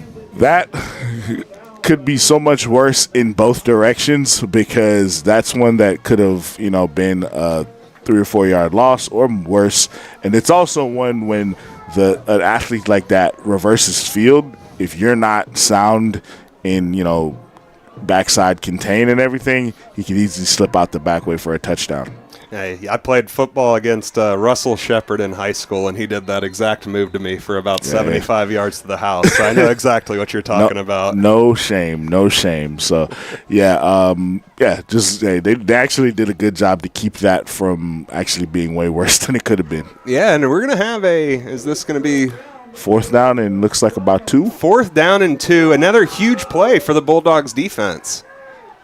They're going to be offsides. That's a free play. Kountze is taking a shot, and they capitalize on it all the way to the end zone. That's a 49-yard score.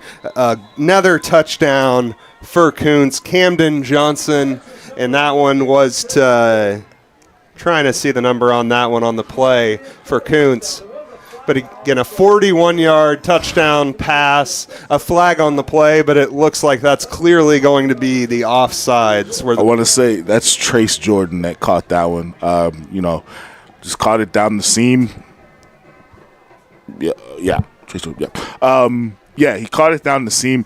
That happened. They jump. Man, that's tough. 4th and 2. One of the cliches. You hear it all the time. Watch the ball. They don't watch it. They jump. So it would have been a offsides. It would have been a 1st down anyways for Kountze. But quarterback smart, center smart, snap it. Wide receivers run down. You just run all verts, and they connect on it. And Jordan makes one man miss. Touchdown. Again, another big play goes in Kountze's favor. That seems to be the theme so far of the first half for Kountze. Yeah, and we'll be right back after a quick message from our sponsors. New Waverly trails Kountze 28-14 with 5:27 left in the second quarter. When you've got a serious project that needs to be done right, trust the experts at Slot Construction. Serving Southeast Texas since 2005, Slot Construction is your leader in site prep work. From clearing land and building new roads to constructing ponds and underground utilities, they prepare and deliver with precision and efficiency. Whether it's for your home or your business, Slot Construction has you covered. Visit slotconstruction.com to learn more about their full range of services. SLOTT construction.com, where quality meets commitment.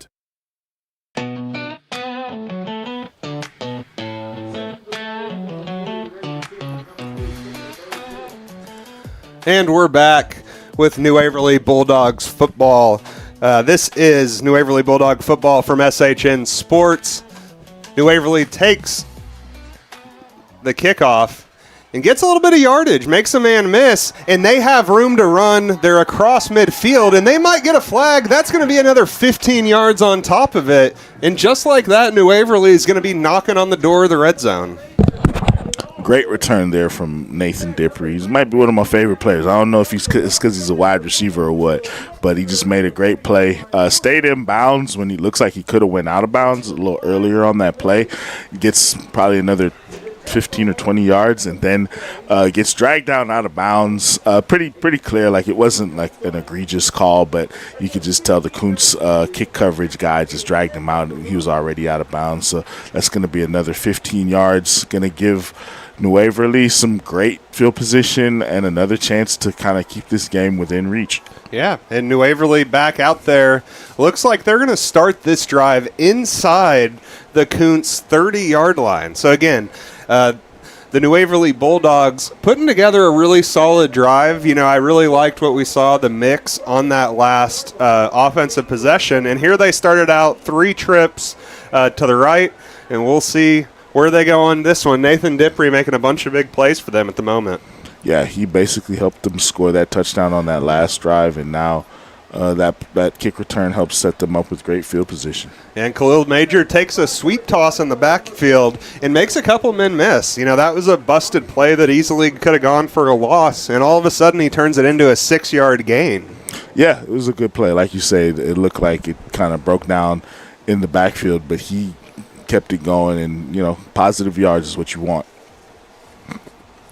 New Waverly hands it off. This time, no man misses there. It's wrapped up in the backfield for a loss of about 2. I think that might be the first or second time that I've seen them not really get much going on the run. Yeah. They've been really successful with their run blocking, or at least getting positive yards. That's, like I said, it hadn't been a lot, but now, again, you're in a situation where you basically know that you have to pass, and Kountze knows it too. And, last drive it worked. We'll see. Is it going to work this time for New Waverly? 3rd and 7 coming up right here from the Kountze 27-yard line. Bulldogs drop back to pass. Scrambles. Is he going to keep it? Ryson Nunez keeps it himself. Not going to get there all the way, but does make it a 4th and 5 after a 2-yard gain on the play. It looks like they had. It looks like Nunez had Ryder Armstrong open on the sideline, but it would have been tough because Nunez was rolling out to his left, so he would have had to kind of shift his body to make that throw. I think you may want to try it. Just you're in that area, but I mean, hey, like I say, he didn't make a bad play. Worse, didn't get intercepted or sacked. 4th and 5, takes the snap, and it looks like we're going to have a timeout called by New Waverly head coach Dean Schaub. So we'll take a quick break with them and be back here with you guys in just a moment. That needs to be done right. Trust the experts at Slot Construction. Serving Southeast Texas since 2005, Slot Construction is your leader in site prep work. From clearing land and building new roads to constructing ponds and underground utilities, they prepare and deliver with precision and efficiency. Whether it's for your home or your business, Slot Construction has you covered. Visit slotconstruction.com to learn more about their full range of services. SLOTT construction.com, where quality meets commitment.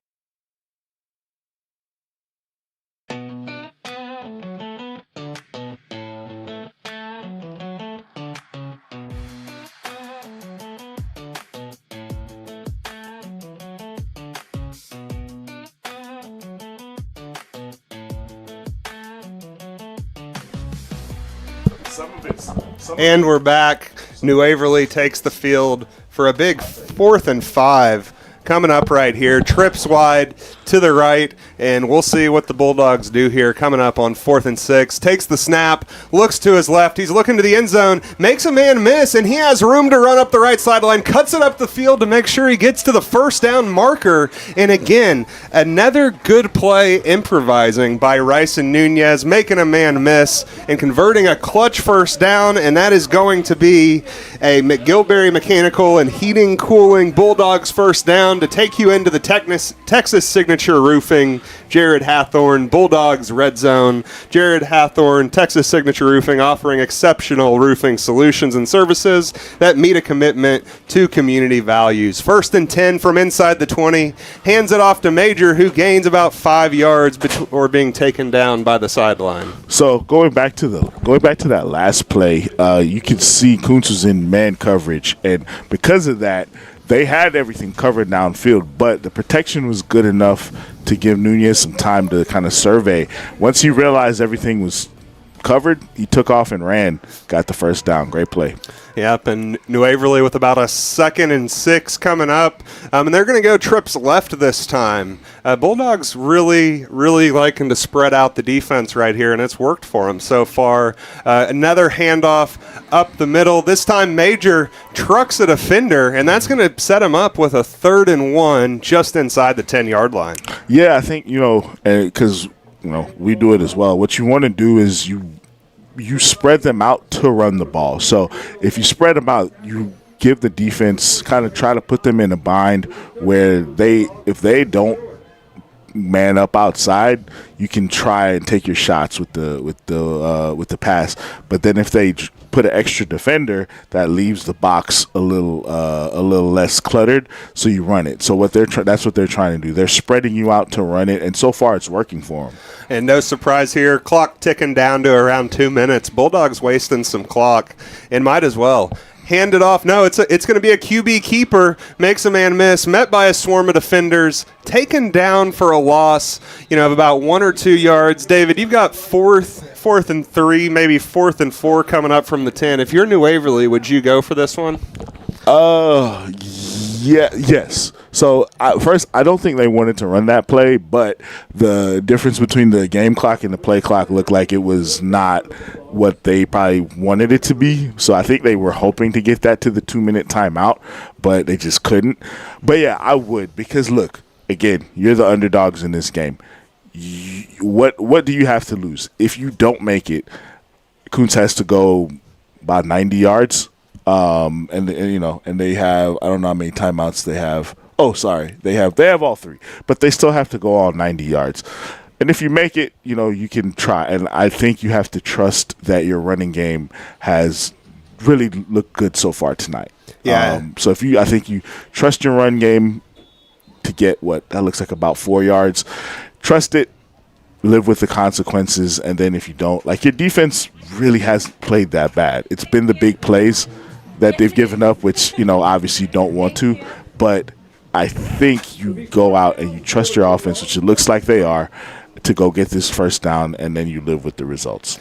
Yeah, and I mean, especially with Kountze getting the kickoff at second half, this could be a big opportunity for the Bulldogs coming in here at the end of the second quarter. 4th and 4, 2 backs in the backfield, 2 receivers to the right for New Waverly. And it's going to be a handoff up the middle. He's going to be met by a couple defenders after a gain of 1. Not going to be enough for the first down, and the Bulldogs are going to turn it over at the Kountze 9-yard line on downs. Tough. I mean, I'm not, I said it before, and I'm not going to second guess. I don't mind that. I guess I might mind the play call or bringing another back into the backfield, because when you bring another back into the backfield, again, you're bringing another defender into the box. So I think that might have been what I would have kind of changed, but I don't mind calling it and going for it. You gotta play, because, like I say, you are trying to win a game. You're not favored to win. So I think go out there, leave it all out there. And Kountze back in its power formation, going to hand it off up the middle. And it looks like the Bulldogs have really had an answer. Whenever they lined up, they like to run this formation. No true receivers. Everybody bunched in, about 4 backs back there. But they've done a pretty strong job. It seems like whenever things have gotten spread out, that's where it's really gotten to New Waverly so far today. Yeah, they're you're giving that space. I think it's New Waverly's doing a pretty good job of playing what you call in a phone booth, in the box. But yeah, like you said, when you get out in spaces where it kind of is not what they're struggling with. And Johnson gets it on the corner, and he's got room to run. Gets it all the way down to about the 30.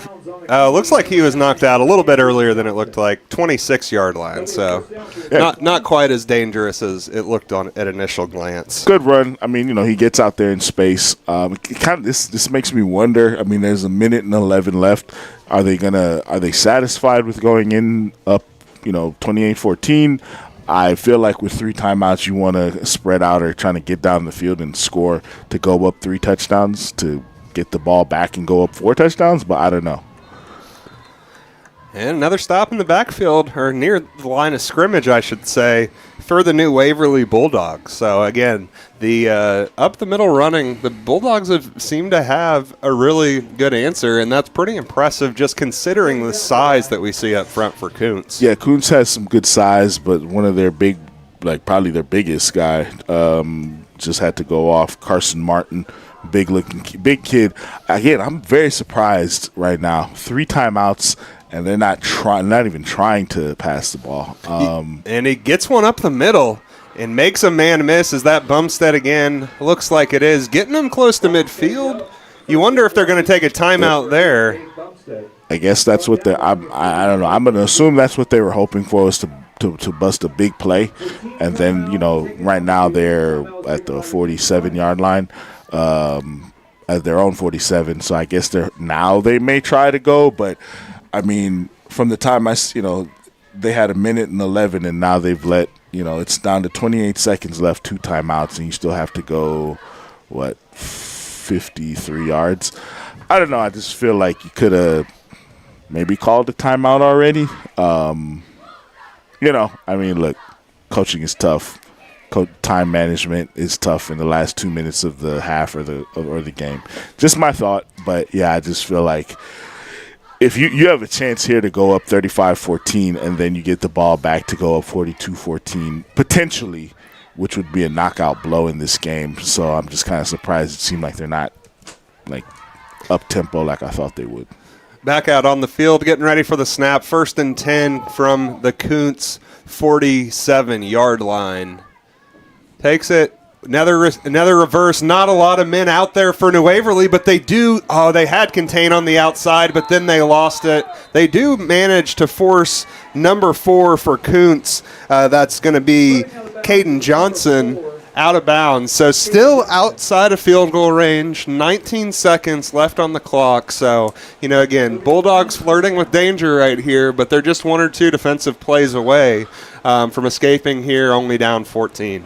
Yeah, they tried that, kind of end around play where they look like a jet sweep going one way, hand it back, and they go the other way against the flow. First down. Another good stop in the backfield for the New Waverly defense. That time it looked like it was number 28, Jackson Hathorn, senior linebacker, on the stop in the backfield for a loss of about 3. I'll say, man, right now, this game, Kountze is winning it with the big plays, and they're winning it on the perimeter, which, seems like it makes sense, but I'm very impressed by how New Waverly has played in the trenches and inside the box. They are making Kountze earn everything that they get. Yeah, Kountze is obviously, winning the battle of the big plays, but it really seems like outside of those few plays, this game has felt like almost not. I wouldn't say New Waverly's in control, but it would almost feel like without those couple of big plays, that they would be the team right here in the driver's seat in this one. Yeah, you have to think if New Waverly cleanly fields that punt and doesn't fumble it, then they get the ball in the 1. You don't know what happens on that drive, and then the offsides that leads to the touchdown. You just don't know. And that's I feel like that's what the New Waverly coaches are going to be kicking themselves about going in at halftime. All right, looks like it'll be maybe 2 more plays left for Kountze in this one at the New Waverly 39-yard line, 2nd and 15. And the quarterback's looking deep. He's about to get met by a swarm of defenders, makes a man miss, makes another one a miss. And, man, Camden Johnson, not a huge gain on the play, only about 7, maybe 8 yards on that one. But, man, that could have been a loss for about 10 or 15 yards. And now they have a shot to go to the end zone with 4 seconds left in the second quarter. Yeah, that was really good coverage. You could tell, obviously at this point, Kountze has to go down the field to get yards, but they New Waverly had it covered up. The problem is, man, getting that kid Camden Johnson down is a task. That kid is very talented and slippery. So now they're holding Kountze to a field goal attempt, which is a bit of a victory. Yeah, now this is no easy field goal. About a 38-yard attempt for Kountze. That got close to getting a block, and it's going to be no good as time expires. So like we said, New Waverly, again, bend but don't break on defense, and they're going to go ahead, take into the break a 28-14 deficit. So again, we'll be right back after this with the Nelson Amaya Collision Center halftime show. Nelson Amaya's Collision Center, where honest work meets community focus, keeping Walker County safe since 1999.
And welcome back to the Nelson Amaya Collision Center halftime show. Nelson Amaya's Collision Center, where honest work meets community focus, keeping Walker County safe and smiling since 1999. Josh Criswell joined by Jocelyn De La Garza in the booth for our halftime show. And Jocelyn, your first time out here seeing the Bulldogs play, what are your initial takeaways from the first half?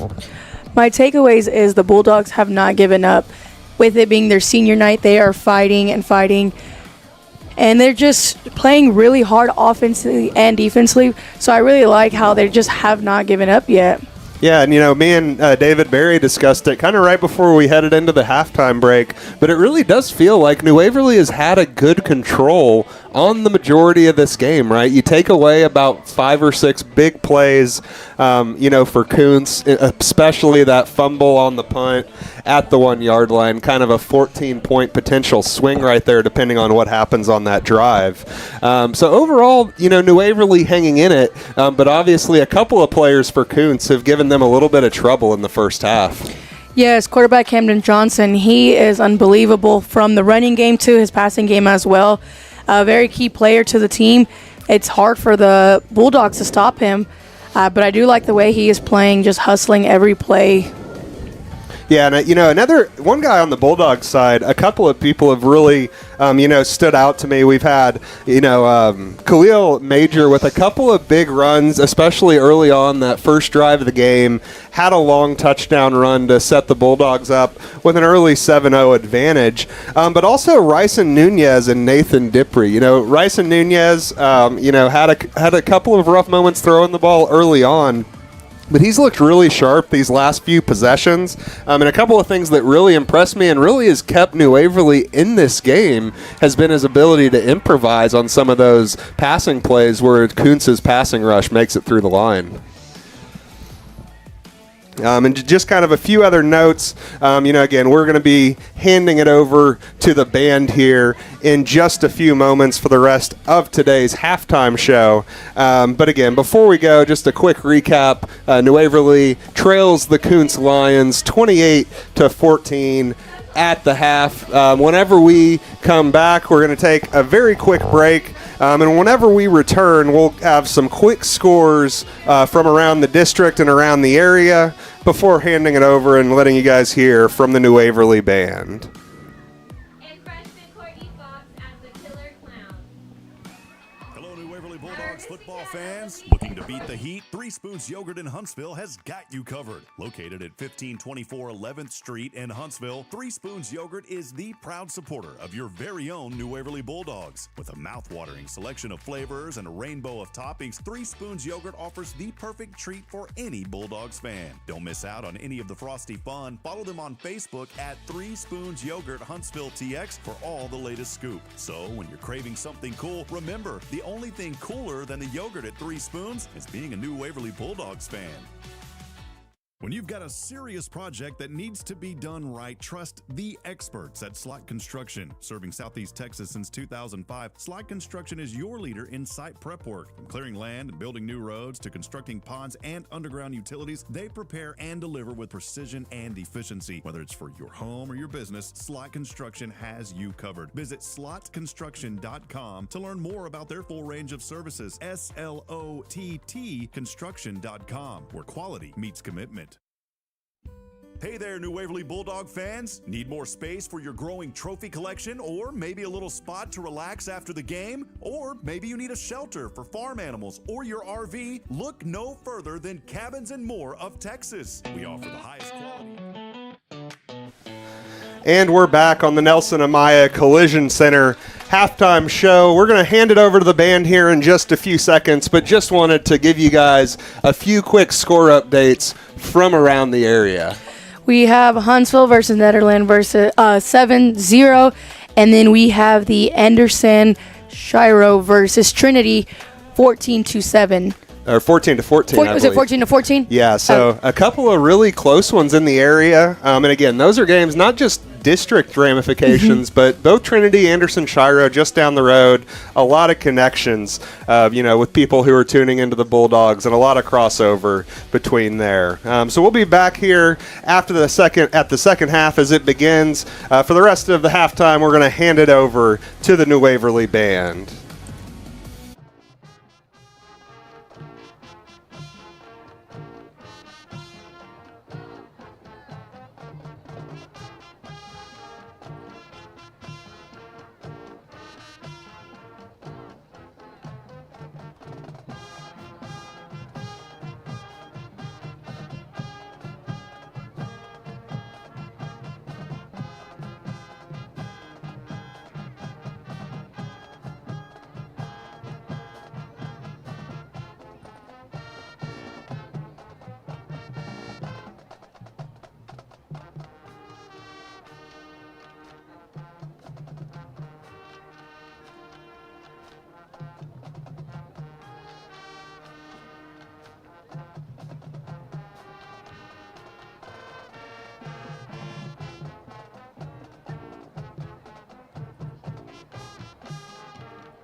Drum major for the band is Arabella Young.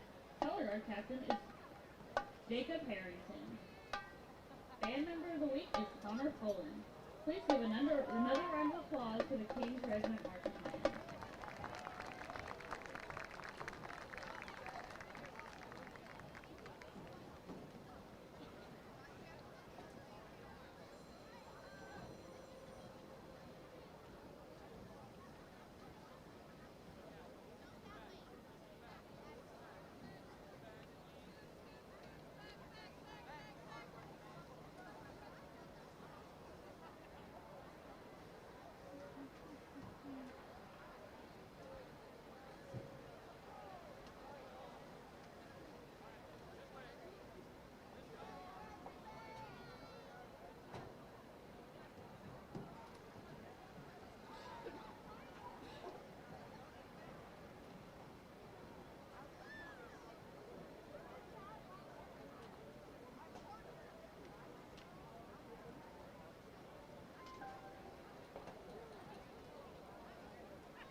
Introducing the new Waverly Silver Stars drill team. Presenting Princess Captain Gabriela Olivares Jr. All-American Honorable Nominee. Junior Abby Harrison. Sophomore Samantha Lucas All-American Nominee. Sophomore Brooklyn Vick. Sophomore Ella James. Sophomore Hannah Mercer. Princess Lori. Princess Autumn. Princess Bella. Princess Kinsley. And Princess Brooklyn.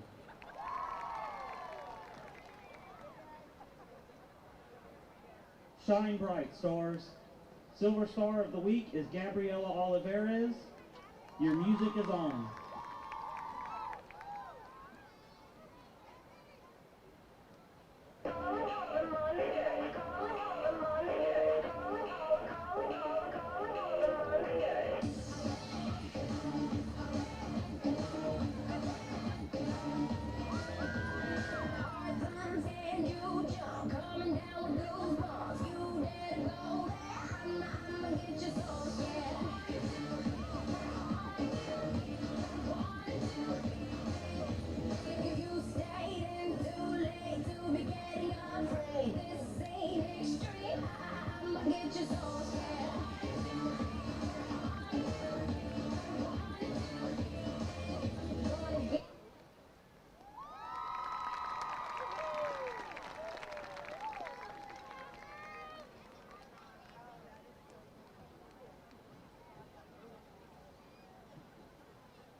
Please welcome to the field the New Waverly Bulldog Band. The band is under the field direction of drum major, senior Ephine Ramirez. The leadership team includes woodwind captain, senior Jenna Jagger, and brass captain, junior Daniel Nixon. The band will be performing Latin Closer from their UIL marching show, featuring trumpet soloist Daniel Nixon. Recognized for Esprit de Corps are our seniors, Eris Barrow, James Harrison, Stephanie Morris, Olivia Milani, Ephine Ramirez, and Jenna Jagger.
The band will now be joined with the junior high band to play X's and O's and Sweet Caroline.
Struggling with addiction or know someone who is? There's light at the end of the tunnel, and it shines bright at the Oak Ridge Disciple House. As a 501c3 Christian ministry, they are dedicated to helping men aged 18 and older rebuild their lives free from the chains of drug and alcohol addiction. Be reminded, there's always hope, always a new beginning. Discover your fresh start with the Oak Ridge Disciple House. Proud supporters of Bulldog football, because just like the Bulldogs, the spirit at Oak Ridge stands strong. Find out more at oakridgedisciplehouse.com.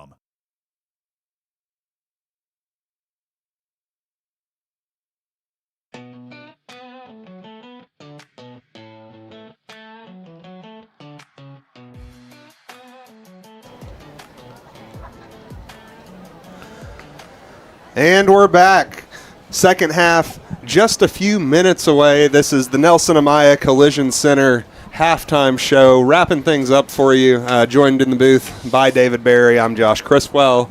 And an interesting first half. We talked about it a little bit before the break. Bulldogs trail Kountze 28-14. But David, outside of a couple big plays, I really do like what I've seen from New Waverly. Outside of a couple plays, really on both sides of the ball.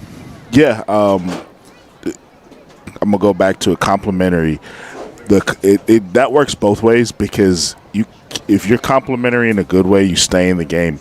If you're complimentary in a bad way, it gets you out of the game. And I think probably the turning point of the game was the fumble on the punt return that Kountze gets on the 1 yard line, and then a play or two later, they're in the end zone. That was a real momentum changer.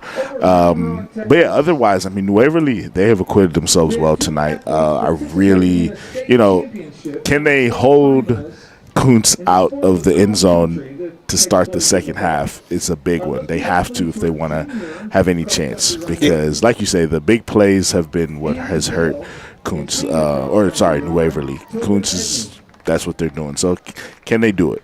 Yeah, and it's really been kind of a flipped script for both teams, right? Kountze kind of struggling in your just traditional every down situations a little bit, or at least not exerting their dominance, and New Waverly seeming to get a rhythm in those short, kind of intermediate situations, but giving up a few big plays. But, like you said, I think getting a stop here on this opening drive is going to be critical, because, again, this lead or deficit for New Waverly swells to 21 points, and then all of a sudden you're talking about not having the luxury as being as balanced as they have been offensively.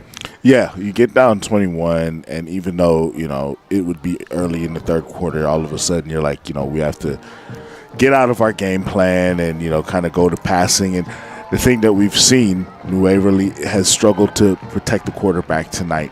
And if Kountze knows that, I think it's going to be trouble. So defense, if they can get a stop, get a turnover, however you get the ball back, down 2 touchdowns, use your run game, mix in the pass when you can, possibly get a score, be down 7, and then you just don't know what will happen from there. So I think this is, it kind of sounds cliche, but it's a very, very important drive to start the second half. Yeah, and you talked a little bit about some of the struggles in pass protection, and on the flip side, they've been doing a really good job of getting their blocks in the running game. Whenever you're going up against a bigger physical team, is that something that you encounter a lot, where pass protection might be a little bit more tricky than establishing the run in certain situations? Yeah, and I think credit to New Waverly, they decided, and they have some talented running backs, they decided, we're going to run at them.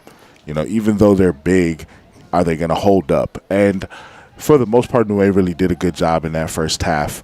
Are they going to challenge them again? Is Kountze going to bow up in the second half? Time will tell, but I'm excited to see what happens. And here's the kickoff. New Waverly sends it to about the 15-yard line. About a mishandle on the pickup, and New Waverly has a chance to pin him deep, but he makes the guy miss, making his way up the left sideline, and really makes nothing into something as Kountze takes the ball back almost all the way to midfield. Yeah, that's you want to pin them back there, but hey, Kountze's got some impressive athletes. After the kick, the Lions will take You're listening to New Waverly Bulldogs football on the Bulldogs Broadcast Network, brought to you by SHN Sports. This third quarter brought to you by the Oak Ridge Disciple House, a 501c3 nonprofit Christian character building ministry helping men ages 18 and older who are suffering from drug and alcohol addiction. Learn more at oakridgedisciplehouse.com. Kountze has a first down and 10 at its own 44-yard line, and they motion a man outside. Quarterback's going to keep it, and he gets swallowed up right really about from where he took the snap for a loss of 3 yards. New Waverly didn't bite on the on that motion out to the flats. They didn't bite on what was a quarterback draw. Good play again. New Waverly continuing to play solid football in that phone booth. I feel like Kountze is going to try to get back outside to the perimeter and really test if New Waverly can get out there and make tackles. Kountze coming out with trips right, their dangerous duo in the backfield, and the QB is going to keep it, tries to go outside. New Waverly, again, just does a great job of setting the edge, and that's something that we continue to see from this Bulldog defense tonight. That was great. I think that was number 25 there, Max Tomczak, I believe, that set that edge. And that was key, because if he breaks that contain, honestly, you don't know. I feel like he makes a pretty good run there. But he forced the K. Johnson back inside. Defenders are coming from where they were. Make a tackle, 3rd and long. That's 3rd and 11 coming up from just inside midfield. QB rolling out and throws it, and New Waverly picks it off. That's number 24. Keeps coming up with big plays. I got to go walk next door and figure out who that guy is. The unnamed number 24, that's a great play right there. Kate Johnson's rolling to his left. That's always a tough throw, and he kind of tried to throw it to away, from his body back towards the field. I mean, that's a great play by number 24, and we're not trying to disrespect the kid. We just literally, he is not on the roster. So we're going to try to find his name, but that was an incredible play. That's just what we were talking about New Waverly needed. They needed a big play. They needed a stop. They have the ball with a chance to cut into this lead. Big moment coming up from the Bulldogs. Takes the snap, 1st and 10 from just inside Kountze territory. Rolls out at the QB, and he's got room to run. Scampers for about 9 yards and gets a flag on top of it for a late hit. So what a play to start things off here. So I want to say there's a holding, I want to say, on, I believe, New Waverly. So I don't know if I think this might be a New Waverly. They called the holding, but then after the play is the late hit. So you're going to get a first down regardless, but pretty much about a 5-yard gain after everything's washed. Potentially, I think that's what it's going to be. I don't think it's going to offset, but we're gonna see right now. Wow, hold on the defense. Oh, wow. Declined, and they're going to get the personal foul for the late hit. So New Waverly, I'm not going to say catches a break, but, man, that wasn't what we were expecting there. Not at all. So then you get, I forget how many yards they got on the play. I think they may have gotten the first down already, and then you add 15 yards on top of that. Right now, that was a big play. Again, more man coverage from Kountze, and the man coverage is backfiring on them because even though they have good coverage on the back end, there's nobody to take care of the quarterback.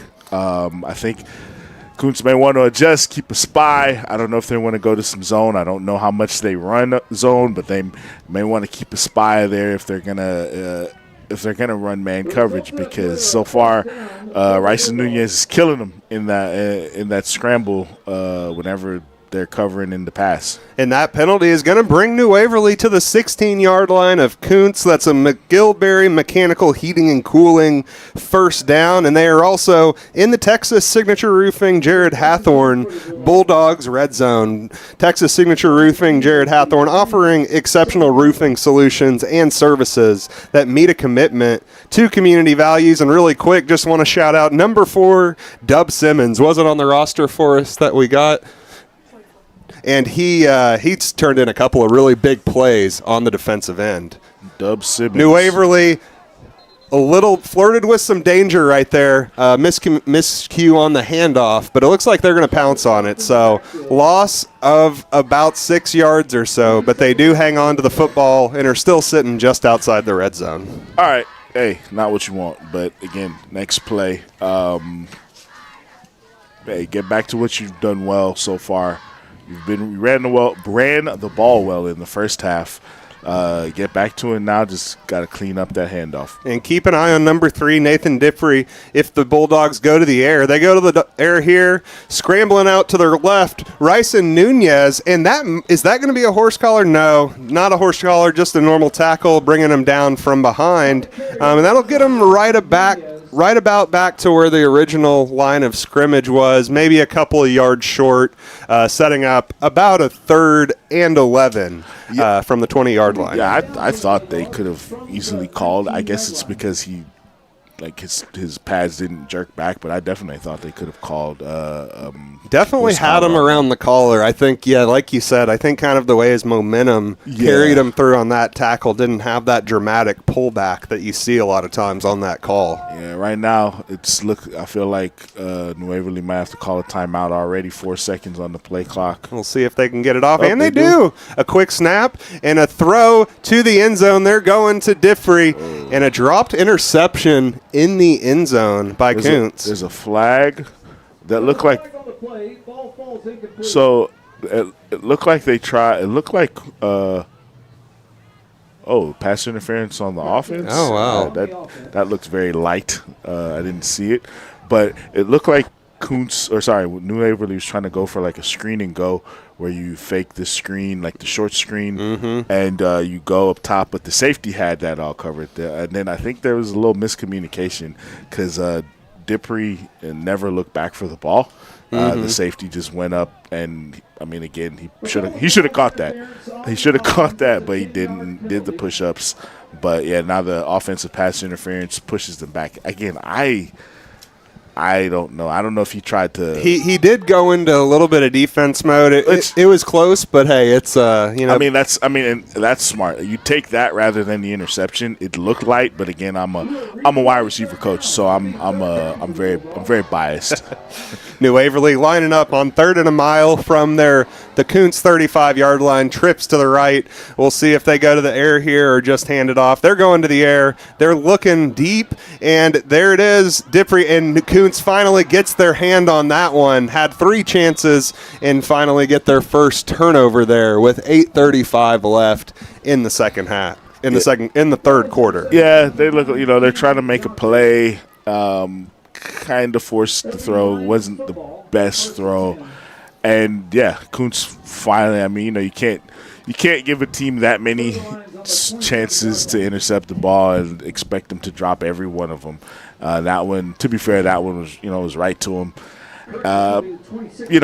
That's a tough drive. You get the ball, you get a first down, you get an unsportsmanlike conduct, so you're in the red zone, and then you end up backed out with no points to show for it. That's got to be disappointing for New Waverly. Yeah, tough drive right there. We'll see if the defense can rise to the occasion again, though. 1st and 10 from the 25. Kountze, quarterback, makes a guy miss. Camden Johnson with room to run on the right side, and he's just going to walk his way on out of bounds. Looks like he might have suffered some type of injury, though. He came up looking like he was limping, maybe favoring his leg a little bit as he came over to the sideline. Yeah, I mean, he could have easily gotten some more yards on that if he wanted. I don't know. Something I can't really tell what, but he definitely doesn't seem like he's in his best. Yeah, and right now. You can see hands kind of on his hips. Seems like he's in a little bit of discomfort at the very least. That's something we'll keep an eye on here for the rest of the game, especially with as much as his athleticism has kind of been the story here. Yeah, he on that right now. I think next option isn't too bad. You give that ball to Cade Bumstead. He's just he's that battering ram. Yeah, you can see right now Camden Johnson kind of leaned over, and I don't know. You can just tell body language that I mean, he's playing through it, to give him credit. He's not coming out, but hey, it's also 3A football. You don't have that many backups, so he's gutting it out. Yeah, and he takes the snap, hands it off back to Bumstead, who finds a crease, and he's making his way up the right sideline with plenty of room to work and just shoves a New Waverly defender out of bounds near the Bulldogs' 30-yard line. So about a 25-yard gain on the carry for Bumstead right there. Yeah, got to shout out that wide receiver, Braden Connor. That was a great block out there on the perimeter that sprung that from probably what would have been maybe an 8 to 10-yard gain to a 20 or 25-yard gain. Yeah, I mean, hey, great option if your quarterback's not feeling great. And it looked like maybe a little bit of RPO option, and were they have blockers too far downfield on that one? I'm trying to see. There's a flag, but it's not for a legal man downfield because it had to be a procedure penalty because they blew the play dead. I'm wondering what did they snap the ball too quickly? Wondering. But yeah, they were trying to get an RPO. But yeah, they did have guys down the field. They were very clearly down the field. Yeah, and I wonder if that's something that we're going to see. You know, Camden Johnson seeming like he's dealing with a little bit of something in the health department. You know, I wonder if we're going to see them maybe mix in a little bit more of that short passing game this half. Yeah, and you know, right now, Kountze is already a little. Oh, it's a sideline warning. Oh, it was just for the home team.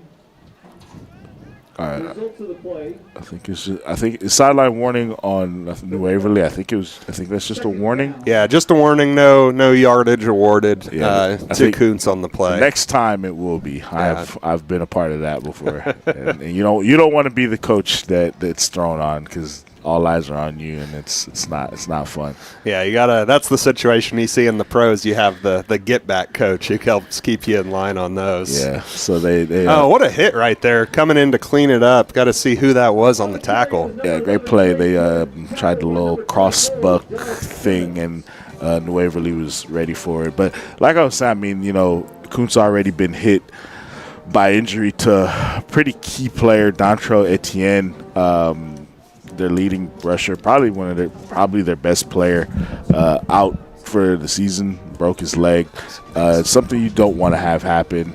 So it's you see why up and there goes K Johnson on a QB run. Look spry on that one. Yeah. So it's obviously not going to go away from the running game completely, though. But again, kind of leaning over, so we'll see, again, where this thing goes. But putting together a strong drive for Kountze and also eating up a lot of clock here, which isn't what you want to see on New Waverly's side. No, not at all. But, yeah, I mean, you look at Kountze's record and you see how good they had to have been if you have this team plus a player like Dontrell Etienne, who averaged 9 yards a carry before his injury sidelined him for the season. Yeah, and looks like Bumstead's going to take it up the middle, marching on into the end zone untouched from about 20 yards out. So that's going to give Kountze a 3-touchdown lead. Going to go for the PAT, looking to make it 35-14 with 6:32 left in the third quarter.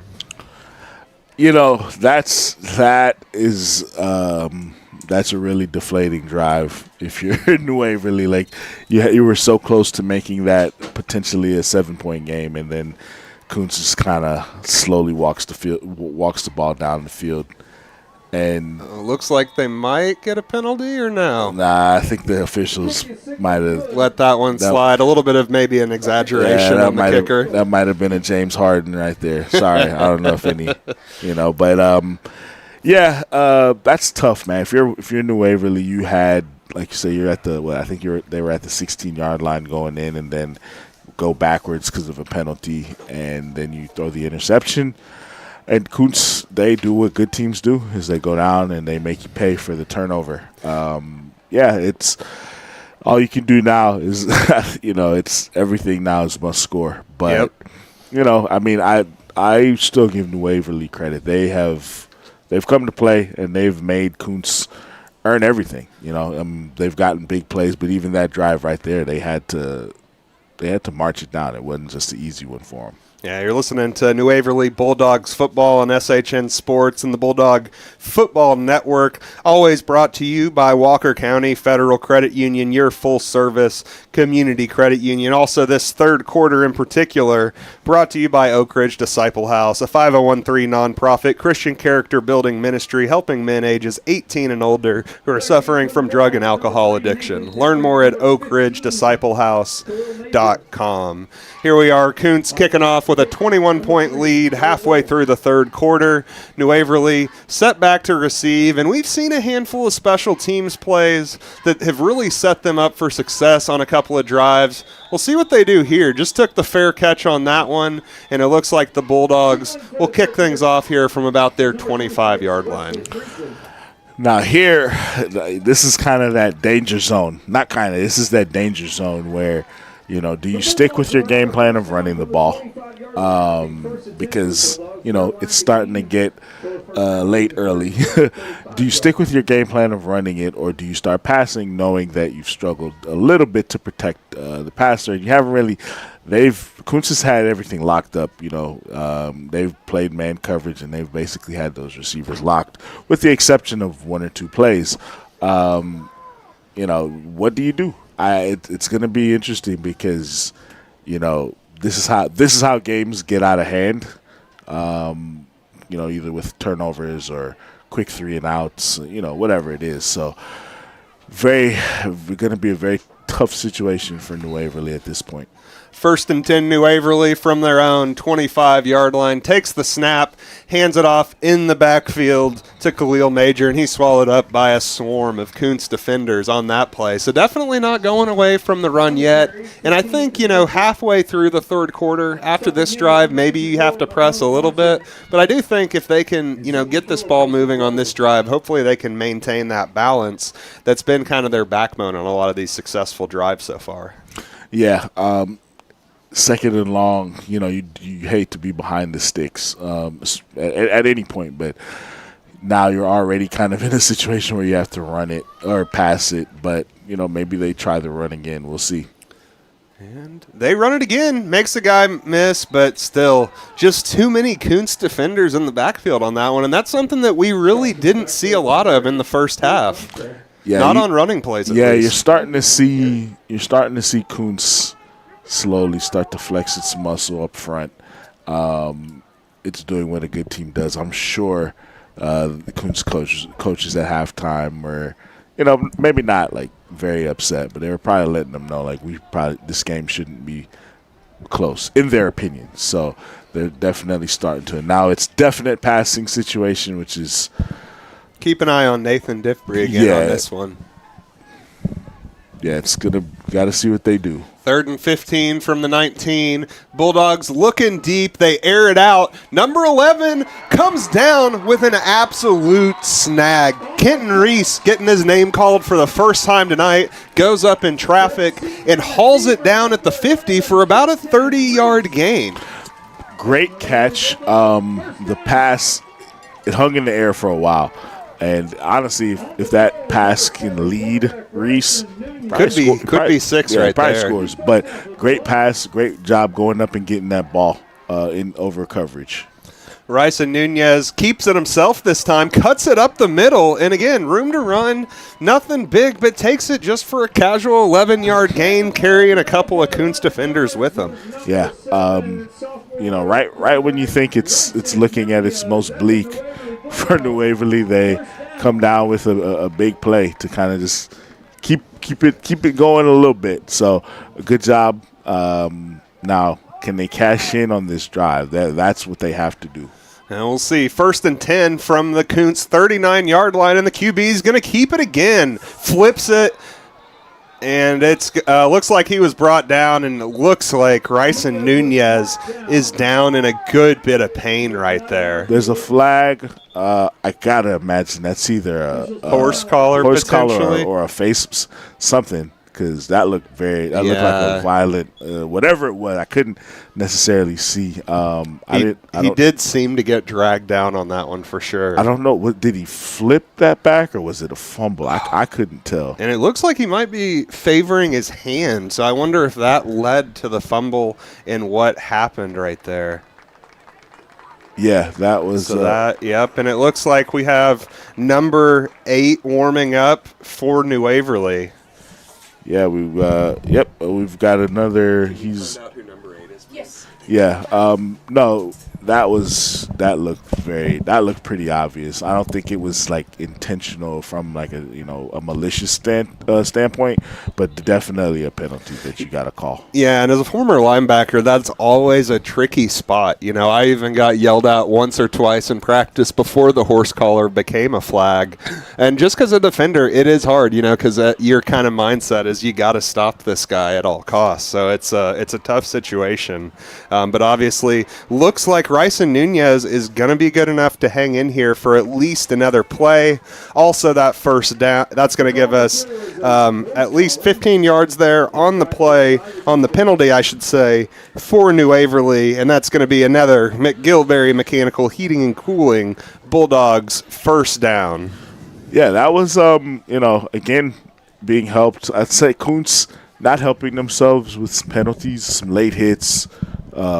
Could have been horse collars. They're not helping themselves, and that's what's keeping New Waverly in the game. But, again, if you're New Waverly, you have to cash in here. You cannot leave this drive. Like, honestly, you can't even field goal. Like, you're in 4-down territory right now.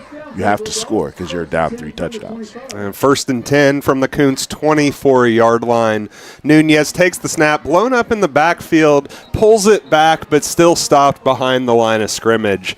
So not what you were looking for on first down. Wow. Yes. So I honestly, I did not realize this until just now that Rice and Nunez has one arm. I didn't realize. That's honestly amazing. Like that kid, I legit didn't know. Like he's been balling out, running the ball hard and throwing it, and I had no idea. Hey, I just want to give him props, man. It's hard enough to play football with 2 arms, and he's out here playing great with one. So props to him, and yeah, 2nd and long. Yeah, and I mean, he's only a sophomore, so tons of room to grow there. I'll be keeping an eye on him. Bulldogs take it up the middle for a gain of about 2 yards, and that's going to set them up with a 3rd and 11 from about the 26-yard line of Kountze. Yeah, you really do see now Kountz's defense. Their line is starting to make it tough, make running the ball tough. You get back to that point, 3rd and long. You got to pass it.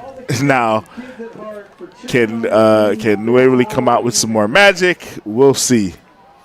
Fumble right there. Picks it up, but he's going to get brought down by the defense for a big loss on the play. So that's going to set up a 4th and about a mile, and 4th and I should say about 16, 17 yards. In this situation, what do you do? Do you go for it, or do you try to pin them back and shut them out and get 3 scores before this thing's over? Oh man, I think right now you've got 2 minutes left in the 3rd quarter. I mean, you're already kind of deep in their territory. You could just try for an arm punt and just throw it down. And, hey, if they intercept it on the 5, so be it. But, yeah, you got to go for it. You got to try. There's no point in punting it. You're so close. Just go for it and see what happens. 4th and 17. Looks like it's going to be a timeout. New Waverly's going to talk this one over, and we're going to take this opportunity to take a quick break and give you guys a couple of messages from our sponsors. Struggling with addiction or know someone who is? There's light at the end of the tunnel, and it shines bright at the Oak Ridge Disciple House. As a 501c3 Christian ministry, they are dedicated to helping men aged 18 and older rebuild their lives free from the chains of drug and alcohol addiction. Be reminded, there's always hope, always a new beginning. Discover your fresh start with the Oak Ridge Disciple House. Proud supporters of Bulldog football, because just like the Bulldogs, the spirit at Oak Ridge stands strong. Find out more at oakridgedisciplehouse.com. Hey there, New Waverly Bulldog fans. Need more space for your growing trophy collection, or maybe a little spot to relax after the game? Or maybe you need a shelter for farm animals or your RV? Look no further than Cabins and More of Texas. We offer the highest quality portable cabins, sheds, barns, steel structures, and more, all manufactured by the most respected names in the business. Perfect for storing football gear, setting up a fan or a man cave, protecting outdoor toys or equipment. And we're back. New Waverly, 5 wide. We're going to see what they do on this one. They're going to go deep, obviously, but the QB is going to get wrapped up for a sack at the 35-yard line. Again, a tough drive for New Waverly. Both possessions of the second half making their way, knocking on the door of the red zone, but no points to show for it. Down 35-14. Kountze leading with 1:36 left in the third quarter. Yeah, I mean, I think when the New Waverly coaches look back at this game, they're going to look and think to themselves, like, we legitimately had a chance. We were driving. Kountze definitely has had an advantage athletically, and they've made some big plays, but this has not been just it's not been just a walkover. So I really think, you get 2 drives inside the 30 in the second half, and you come away with no points. It's disappointing. It's a tough one. Kountze hands it off. First down and 10 from their own 35-yard line, and no gain on that one. New Waverly certainly not going away quietly in this one, and honestly still some time to work with. They can get a couple stops here, make a couple of big plays, and they'll be right back in this thing. We've seen it already, a couple of really big swings in a hurry, so we'll see how they handle the rest of this one. Yeah, I mean, 1 minute left in the third quarter. Anything can happen, but, I feel Kountze is going to be content to just kind of sit on the ball. I think at this point you get out of here healthy, and with a win you'll be fine. Yeah, and I'll be really shocked to see Kountze try to air it out much, or if all the rest in this one. Tries to take it out wide again. Gets wrapped up by New Waverly, though. Oh, but that's going to be – oh, no, that was just a mouthpiece flying. I thought that was a flag for a second. No, that was one of the few times that New Waverly's been able to get Camden Johnson down without, him shaking and breaking loose of a few tackles. Very good job right there. They've, like I said, you've said it too. New Waverly, it's been big plays, and it's so obvious to say, like, outside of the big plays, because the big plays are a part of football. But your down-to-down approach, though, you have to like what you've seen if you're New Waverly's coaching staff. Yeah, and also, just kind of moving forward, they're looking for, as we end the third quarter, looking forward to the next season. I know you've kind of told me off air is that they have a lot to look forward to in the next year, in the next season or two. Most definitely. We're going to take a quick break. After 3 quarters, Kountze leads New Waverly 35-14. We'll be back after a quick message from our sponsors. Know someone who is? There's light at the end of the tunnel, and it shines bright at the Oak Ridge Disciple House. As a 501c3 Christian ministry, they are dedicated to helping men aged 18 and older rebuild their lives free from the chains of drug and alcohol addiction. Be reminded, there's always hope, always a new beginning. Discover your fresh start with the Oak Ridge Disciple House. Proud supporters of Bulldog football, because just like the Bulldogs, the spirit at Oak Ridge stands strong. Find out more at oakridgedisciplehouse.com.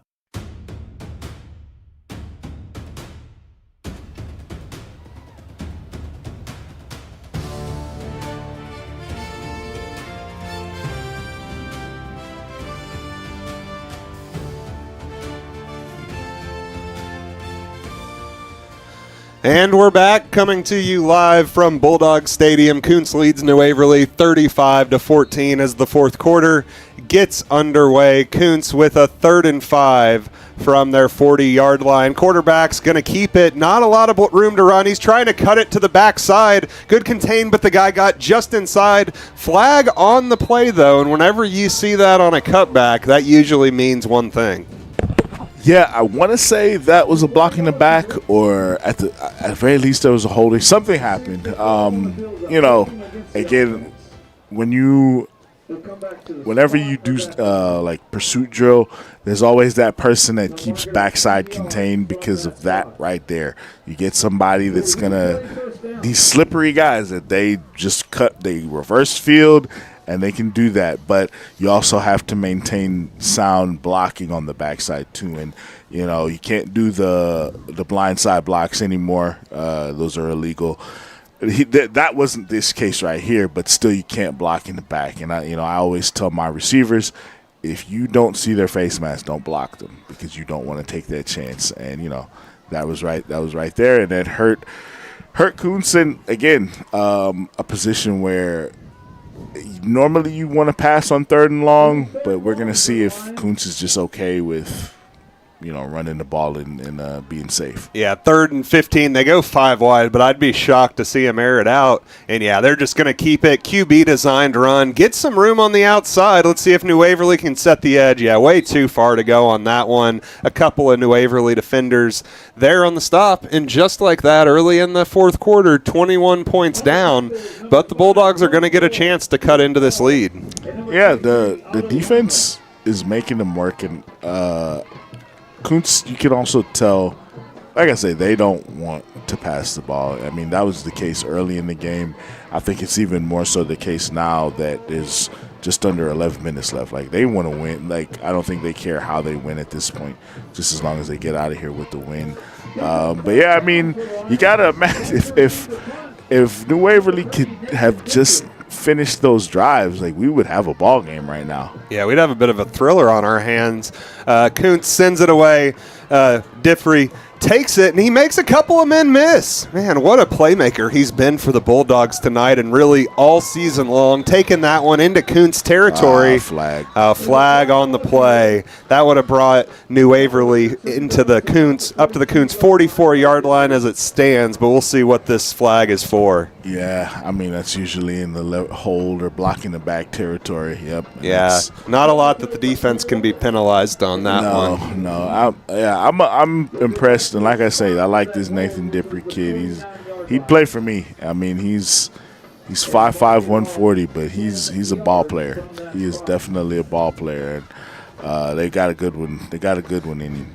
Yeah, just listing the height and size right there reminds me a little bit of some of the more exciting wide receivers that I've seen. Tavon Austin is one that kind of comes to mind, that electric, big playability. Steve Smith, another smaller receiver, but still finds a way to get those jump balls back when he was playing. So excited to see, what he's able to do as things progress here. Absolutely, and he's got one more season, and I know the coaches have to be excited about that. And I know you said they got a lot coming back next year. I know that they're using these games to get them better.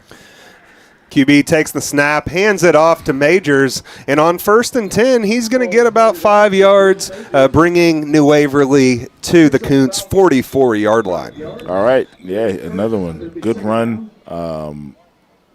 Another junior. That's why, again, you got to be excited if you're Dean Shaw. Like, they've got a lot of quality, and they've got a fair amount of seniors, but you've got a lot of these plays have been made by guys that are coming back next year. Obviously, Nunez, your quarterback, Diffrey at receiver.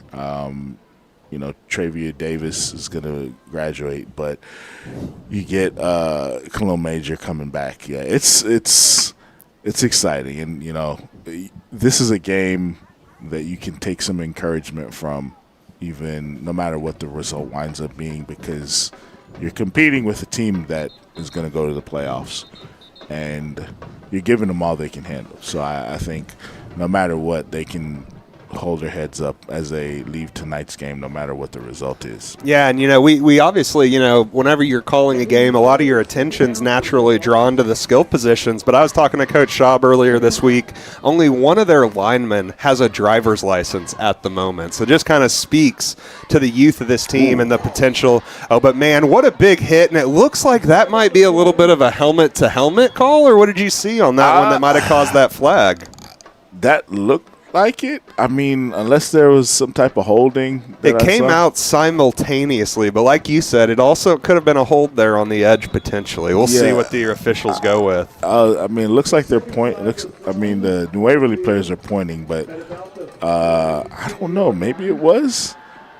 That's it's tough as a defensive player. Those are tough because of how the offensive player at the last moment could duck his helmet or whatever. So I don't know, but again, it kind of speaks. Kountze has had some issues with penalties tonight, and it's not going to come back to affect them tonight. Clear. Well, probably is not based on the score, but that's penalties like that hurt you when you get into games against you get into the playoffs. You just don't know. You can't afford these. And the penalties that Kountze has had, it's not like, a false start here and offsides here. It's been some pretty big yardage penalties in big situations, we're here 10:03, still waiting on an answer from the officials. 10:03 left here in the fourth quarter, brought to you by Hello Huntsville. You're listening to Bulldogs football, and it is going to be, looks like a targeting call against Kountze. So if we're going based off of, I know Texas UIL goes based off of college rules, and if that's the case, he'd be ejected from it, and I think he might miss the first half of next week's game. That's a huge one. That's a absolutely critical. It looks like nobody's coming off the field though. Oh, you're right. So I wonder if it is just a 15-yarder. I thought that came with a mandatory ejection. I don't know. Interesting. But that also might be, thinking about it at the high school level, that might be kind of hard to police, especially in terms of suspensions. Not having the luxury of video replay, which is kind of what we see confirm a lot of those at the college and NFL level. But yeah, definitely going to be a targeting call against Kountze right here. And the person. Oh no, sorry. That I don't know what that signal was.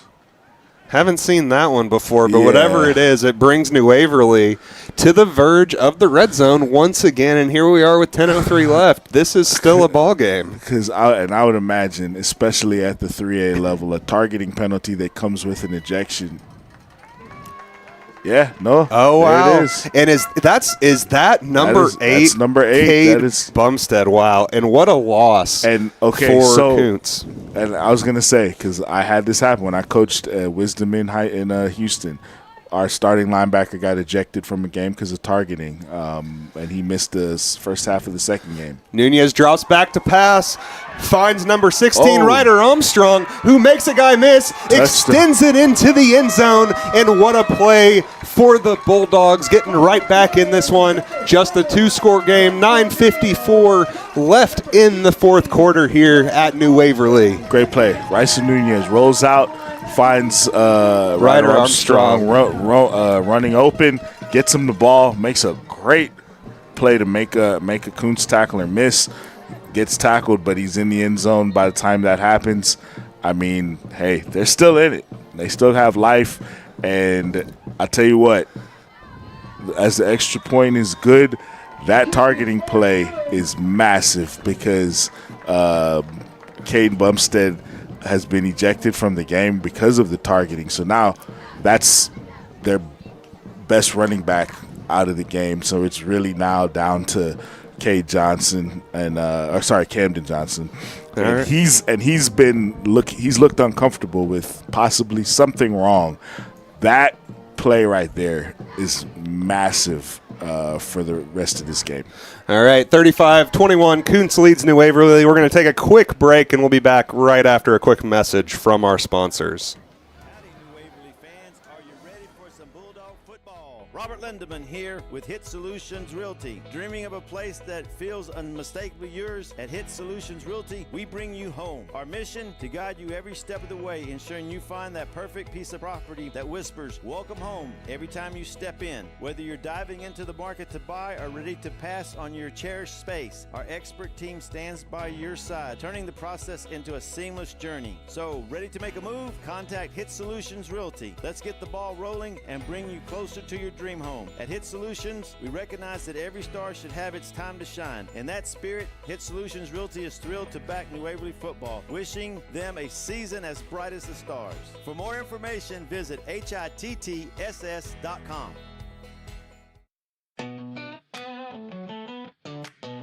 Kate Bumps. All right, and we're back in a nice play from New Waverly coming out of the break on the kickoff. But really quick, we're going to toss it over to Jocelyn De La Garza for our scoring drive recap.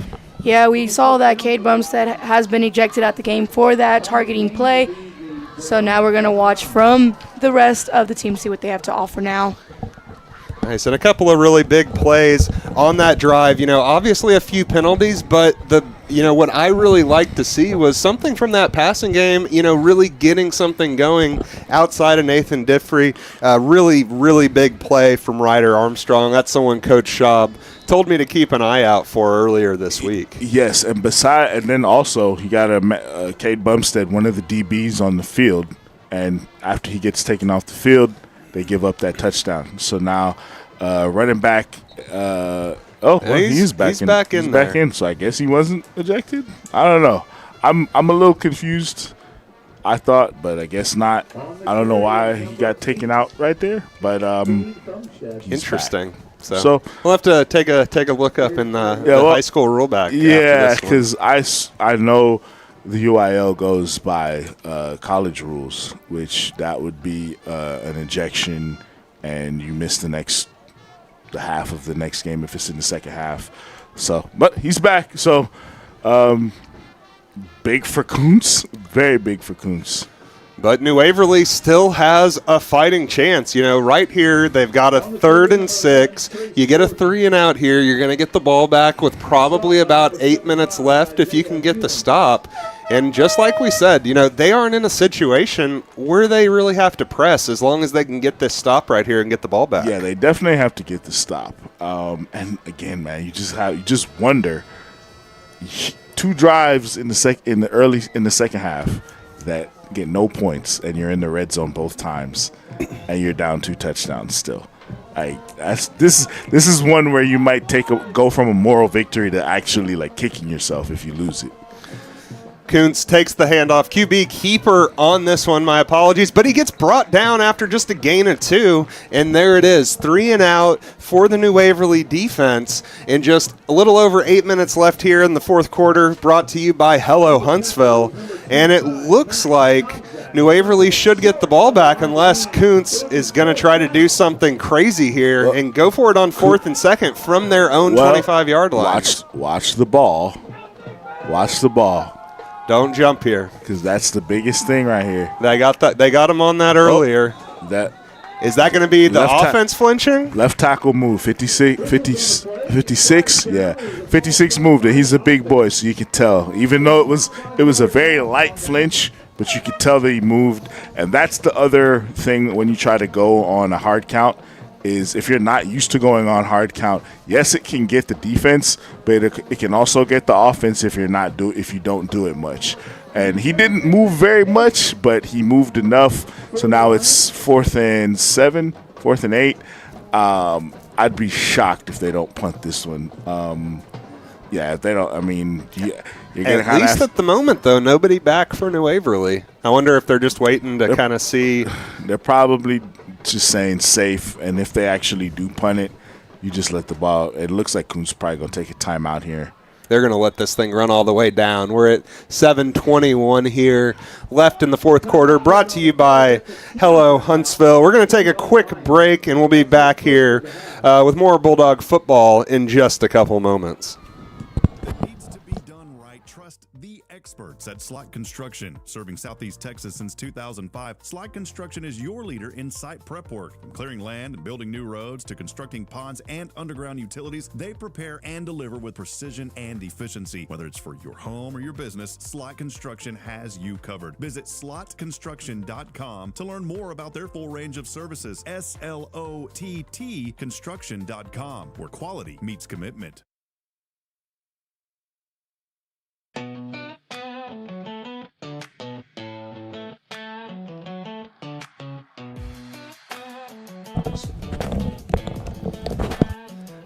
All right, and we're back. Kountze looks like they're going to just finally punt this one away after letting the clock bleed down to 7:21 here left in the fourth quarter. You're listening to New Waverly Football on SHN Sports, brought to you, as always, by Walker County Federal Credit Union, your full-service community union. And are they going to – I don't see – Brutal. Oh, man. So – 28 honestly could have blocked that punt, but he ran.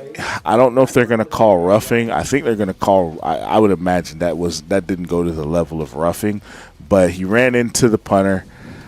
They just call running. I think that's about right. So it's not going to be an automatic first down. Just running into the kicker is a 5-yard penalty. But is Kountze going to choose to go for it now? Who knows? But yeah, number 28, that was Jackson Hathorn. He could have blocked that. If he laid out, he could have blocked it. I mean, talk about what a potential game changer that would have been. You get a block inside the 20, potentially get that one in the end zone, and all of a sudden it's a 7-point game. Yeah. But we'll see what they go with here coming out of the penalty. Yeah, it looks like they have Nathan Dipry out, probably just in case. Have him as a safety, but that was like you have to lay out, because if you lay out and block the punt, then it's okay to hit the punter. But if you don't lay out and you just hit the punter, you're going to get called for the penalty. And speaking of penalties, I think we got a little bit of clarification on the targeting call earlier today on Cade Bumstead. Yes. So in UIL, I thought it was just like college, but the UIL has a bit of a difference. So in Texas high school football, there are 2 levels of targeting, and there's the flagrant foul, which is normal for college, where it's an intermediate ejection, but there's a simple targeting foul, which is just a 15-yard penalty and an automatic first down, kind of like a normal unsportsmanlike conduct.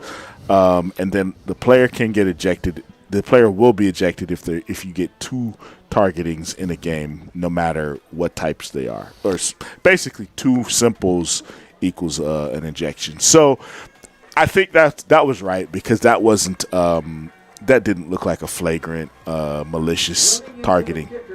So that's why Bumstead wasn't ejected, and I agree with that. It wasn't malicious, it wasn't flagrant, but it was targeting. So honestly, I think college football would do well to to adopt that. That would help out a lot of teams. I like the nuance associated with that rule. So a little bit of an interesting situation here. Kountze actually electing to decline the running into the kicker penalty, going to stick with the result they had on the punt, setting up New Waverly with a drive down 14 at their own 38-yard line. I think that's probably the right call for Kountze, just given how close they were to danger on that previous play. Yeah, I mean, I guess I'm a little surprised that they wouldn't try to maybe pin him back. But yeah, I mean, ultimately, you got to trust your defense. Your defense, even though they've given up some drives into the red zone, they've ultimately bowed up and stopped it. But right here, yeah, you have to trust your defense and to make some plays, and just hopefully no penalties for them. New Waverly starts the drive with a run by Khalil Major up the middle for 8 yards. So knocking on the door midfield, here are the Bulldogs. Yeah, and because of how, you're able to stick to your game plan of running the ball if you want, which is good, because that's what they've done best tonight, and kind of mix in some pass. New Waverly, second and short. They're going to hand it off. Breaks a tackle, gets through another one. And, man, the Bulldogs are off and running.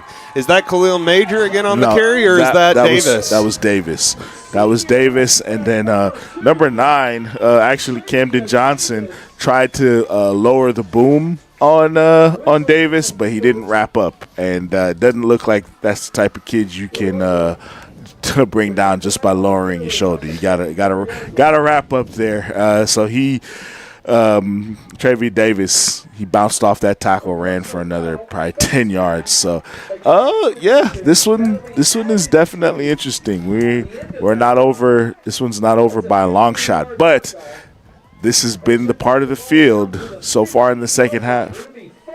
Oh, was there a And it looks like there was some type of penalty on the play for Kountze. I didn't see a flag on that one either. But whatever it is, it's going to face mask. Face mask. Wow. So that's going to set New Waverly up at the 15-yard line of Kountze. They have made their way into the Texas Signature Roofing red zone. Takes the snap. QB keeps it, and man, Ryzen Nunez takes it again, getting them about 6 yards on the carry. There's been a theme, and I mean, this is going to be worrying for Kountze as they move forward. They've had at least one critical penalty every drive in the second half to give New Waverly life. Ryzen Nunez keeps it, makes a couple guys miss, and he's going to extend his way near the goal line, and he is in the touchdown. End zone. What a play, and what a turn of events for the New Waverly Bulldogs. Started the fourth quarter trailing by 21 points. All of a sudden, 6:02 left, and they're an extra point away from making this a 7-point game. Hey, this kid's a player. This kid is a ball player. Right, this kid is a ball player, only a sophomore. I mean, New Waverly, they're lucky that they have him for 2 more years. Absolutely. The kick is up, and the kick is good. New Waverly trails Kountze 35-28. We've got a ball game. Don't go anywhere, folks. We'll be right back after this break. You're listening to the Bulldog Football Network on SHN Sports, brought to you by Walker County Credit Union.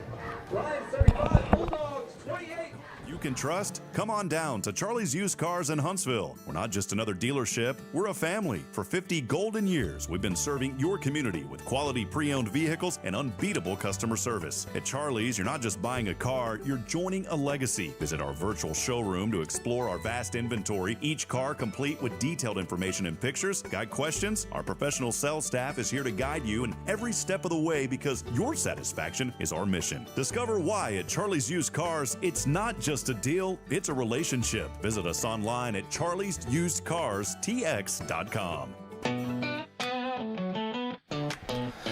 And we're back on the Bulldog Football Network. New Waverly set to kick off, but before they do that, going to toss it over to Jocelyn De La Garza for our scoring drive recap. Yes, we had that penalty of a face mask pull, so with the result of that, the Bulldogs quarterback, Ryzen Nunez, scored a touchdown, making it 28-35, 5 minutes and 58 seconds in the fourth quarter.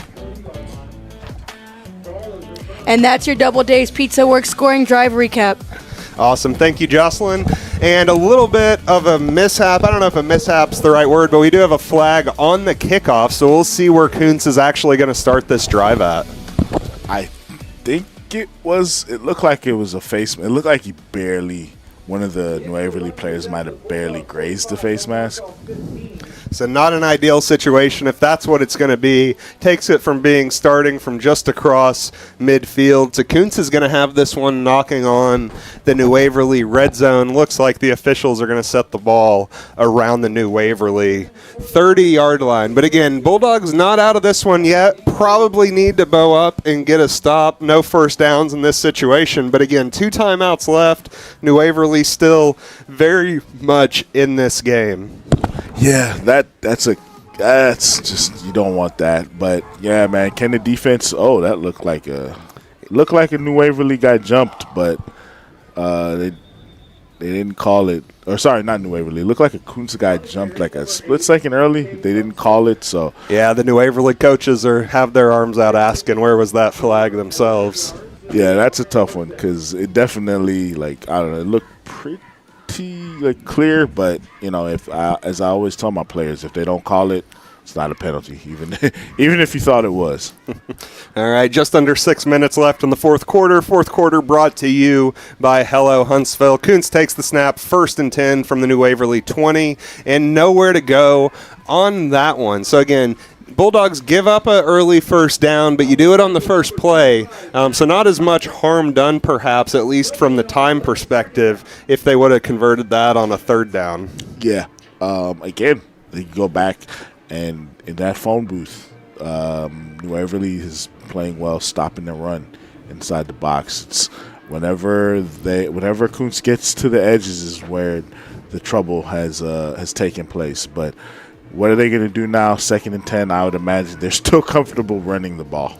And Kountze 2nd and 10 from the 20, comfortable running the ball, and that's exactly what they're going to do. Hand it off to Cade Bumstead, who rumbles for about 6 yards, but New Waverly with a really big opportunity coming up with about a 3rd and 4 just inside the 15-yard line. And this could be potentially the ball game right here for New Waverly. Really, really need a stop here on what's going to be about a 3rd and 4. Yeah, because I think whatever happens here is going to determine what New Waverly does with it. It's 2 timeouts remaining because if they get the first down, do you use the 2 timeouts? If you stop them, are they going to kick a field goal? There's so many things that can happen. Kountze takes the snap. QB is going to keep it. Can New Waverly get to the edge? That's exactly what they do. They push him out of bounds as well on 3rd down, and it looks like not going to be short, or is it?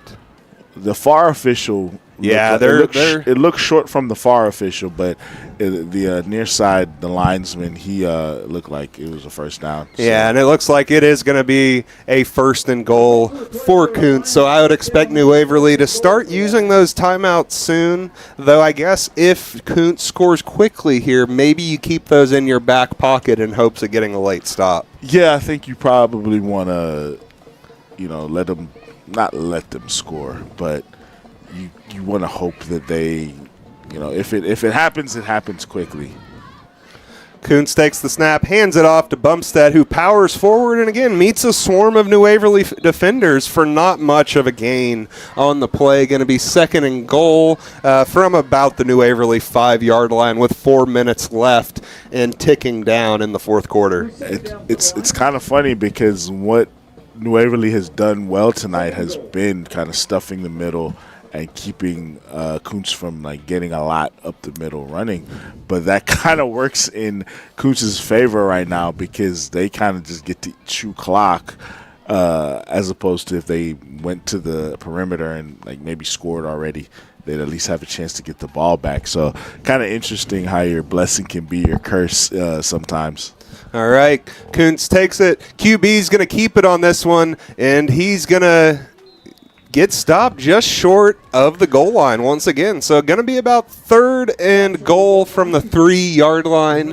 Clock's going to tick down under 3 minutes, and it looks like New Waverly's going to let it run, maybe keeping those 2 timeouts in your pocket in hopes of potentially getting a late stop regardless of what happens here on this drive. Yeah, and then don't forget they also have the 2-minute timeout, so you do have 3 times to stop them. But you got to stop them, because if you don't stop them at this point, now you're going to really put yourself behind the 8 ball. 3rd and goal, Bumstead takes the carry, and he is in the end zone. So a tough situation for New Waverly. A couple of good stops on defense, but Kountze able to eat a ton of time off the clock, and it looks like they will punch it into the end zone to extend their lead to 2 touchdowns with 2:49 left in the 4th quarter. Complimentary football. Like I said, it works both ways. Kountze gets the return. You add the face mask on top of it, so they're already, within good position to score. Then takes them a couple plays. They do it, and then they chew a lot of clock in the process. It's tough, and now New Waverly is in a position. I still think you could probably run it before the 2-minute timeout, and if you gain some good, get some good gains on the ground, you're fine. But you are getting to that point where you're going to need to start passing soon, and I think Kountze knows that as well. All right, we're going to take a really quick break, and we'll be right back with this big drive coming up for the New Waverly Bulldogs. Fans, are you ready for some Bulldog football? Robert Lindemann here with Hit Solutions Realty. Dreaming of a place that feels unmistakably yours? At Hit Solutions Realty, we bring you home. Our mission, to guide you every step of the way, ensuring you find that perfect piece of property that whispers, welcome home, every time you step in. Whether you're diving into the market to buy or ready to pass on your cherished space, our expert team stands by your side, turning the process into a seamless journey. So, ready to make a move? Contact Hit Solutions Realty. Let's get the the ball rolling and bring you closer to your dream home. At Hit Solutions, we recognize that every star should have its time to shine. In that spirit, Hit Solutions Realty is thrilled to back New Waverly football, wishing them a season as bright as the stars. For more information, visit HITTSS.com.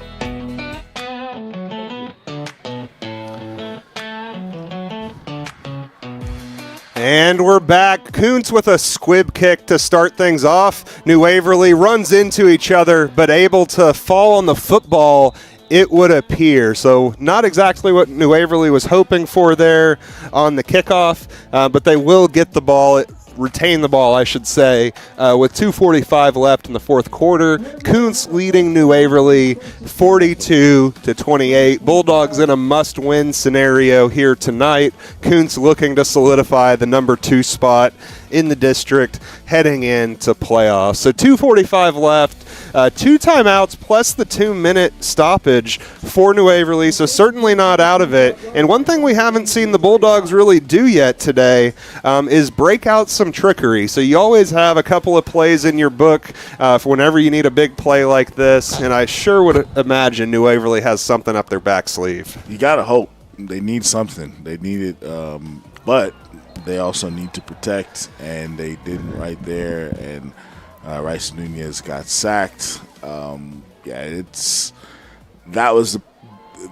it goes back to the problem of when you're running the ball and you're mixing it with your pass, you're good. But when you have to pass and the other team knows it, they can pin their ears back and they're going to just come and get you.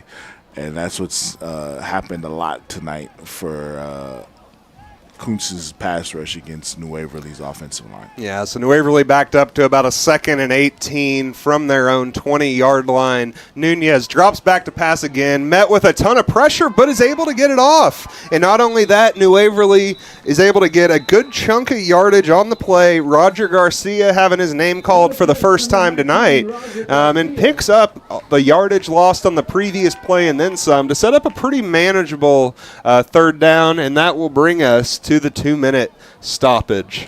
Yeah, I mean, I was going to say it was a good job of getting out of bounds, but it was right when the 2-minute timeout. I know, 3 seconds too short, man. Yeah. That it seems small, but man, what that extra stoppage can potentially do while you're driving. Yeah, so I mean, it's good. It's going to be tough. But can New Waverly protect long enough for Rice Nunez to be able to take shots downfield?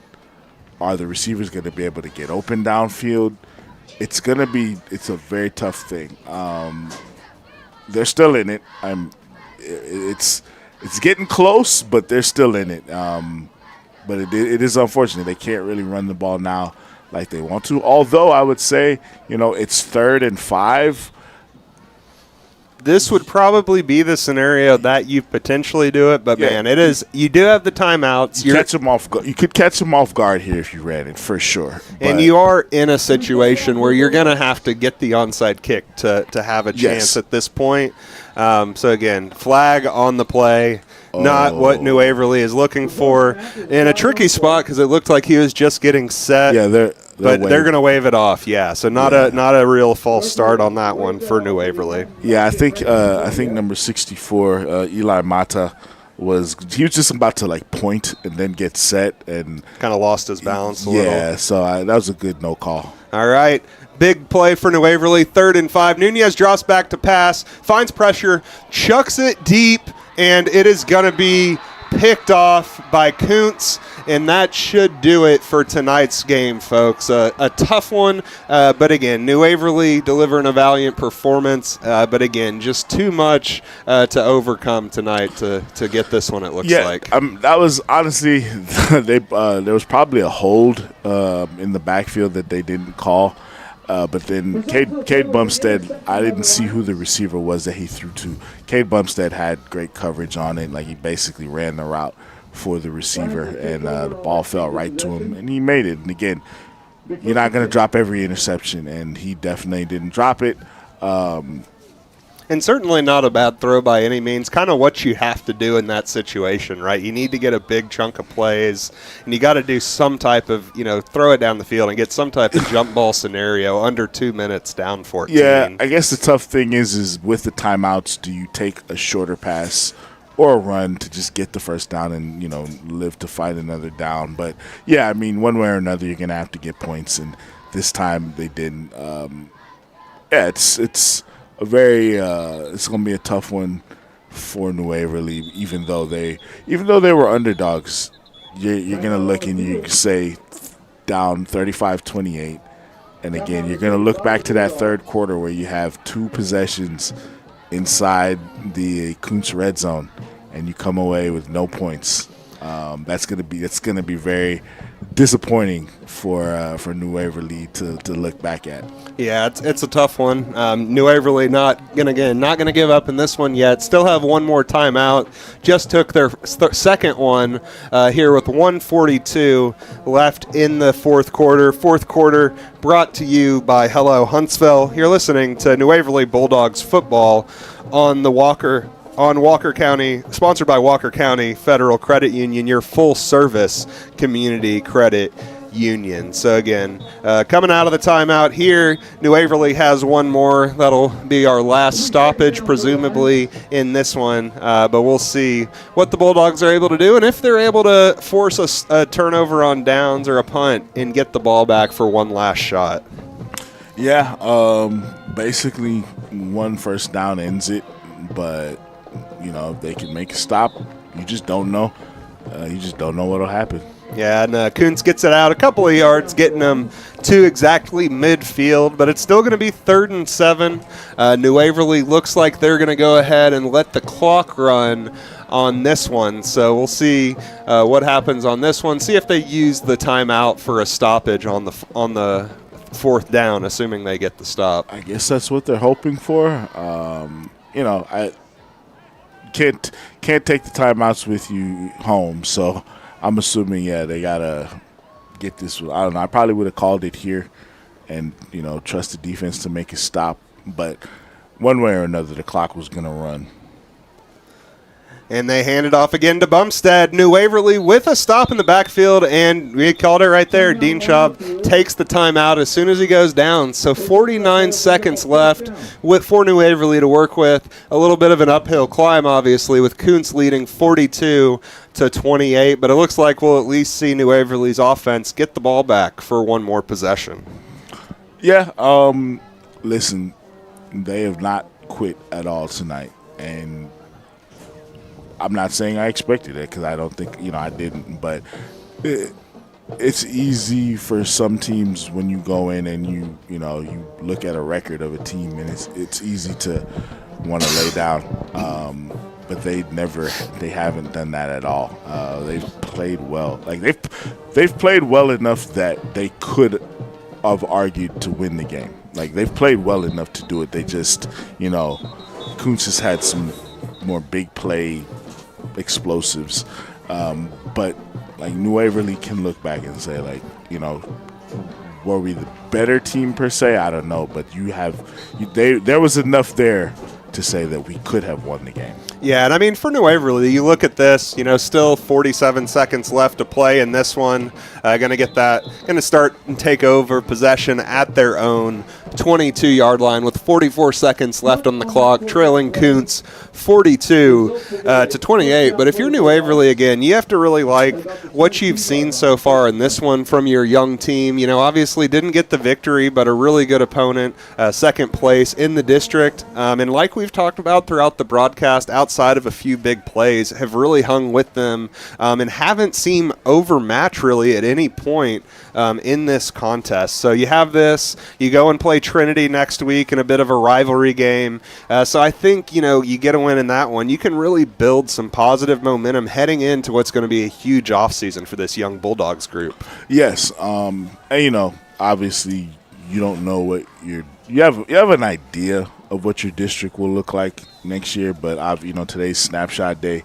There could be a couple changes, but I know usually down in 3A in the smaller schools, it doesn't quite change as much as it does in the big schools. But yeah, this is going to be a big off season, and off season works a little different for the small schools because a lot of those kids are playing. But this is big. And Bulldogs get a big gain on first down, almost 30 yards on the play. A quick pass from Nunez to, it looked like it might have been Majors out of the backfield, or no, number 16. Ryder Armstrong. Ryder Armstrong, another big gain man. out of Armstrong, who's come on strong here in the second half. And that's another guy, a junior, a guy that this Bulldogs team has another year with. Yeah, takes the snap, going to be a fumble, but makes something out of nothing. He can still get this one away.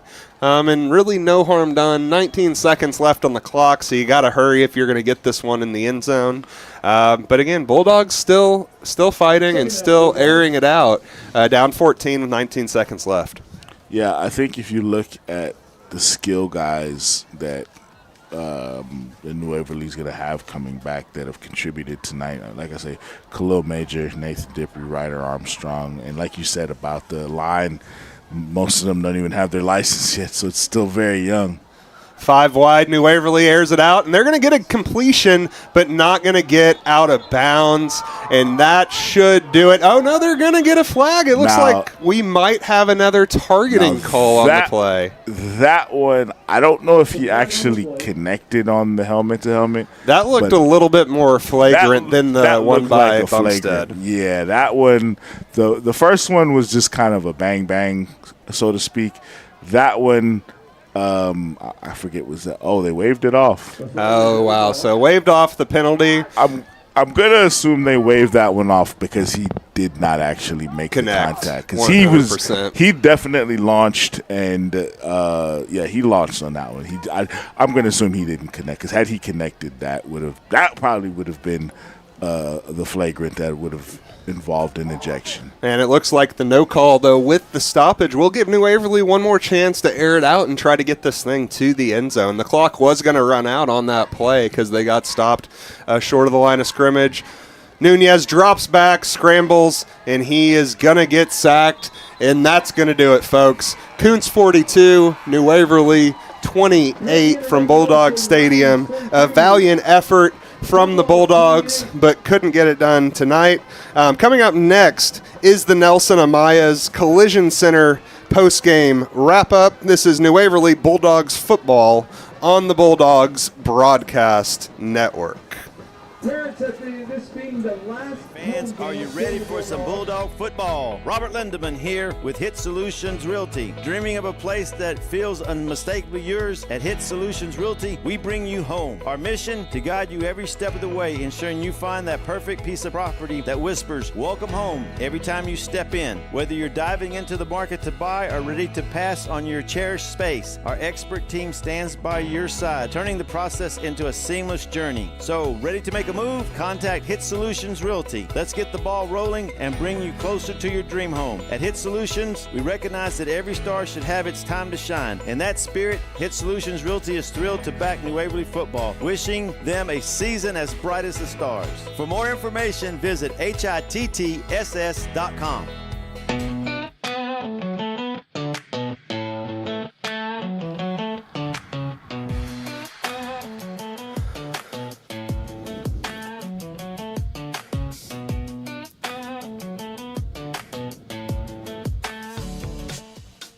The final whistle is blown. This chapter of the season has been written. Time now for the Nelson Amaya's Collision Center post-game wrap-up. Here's Rob Hipp.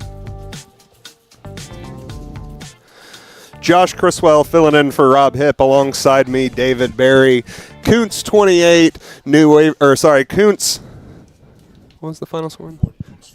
Kountze 42, New Waverly 28, the final score in this one. Again, a nice, valiant effort by New Waverly on senior night. Had a couple of opportunities where they really could have seized the momentum of this game. Unfortunately, were unable to do so. But again, as we've talked about throughout the broadcast, a really impressive showing on senior night from a team that really doesn't have too many seniors.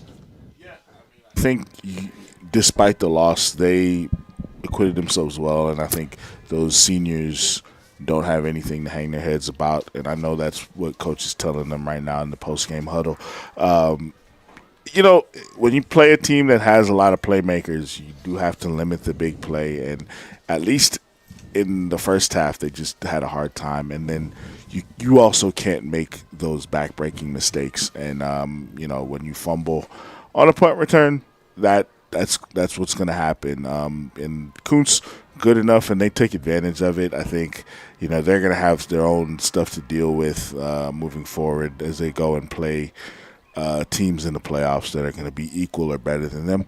But, yeah, New Waverly, despite the loss, I think they have a lot to look forward to. And, like you said, if they can end the season with a win, they'll have a lot looking forward to going into 2026.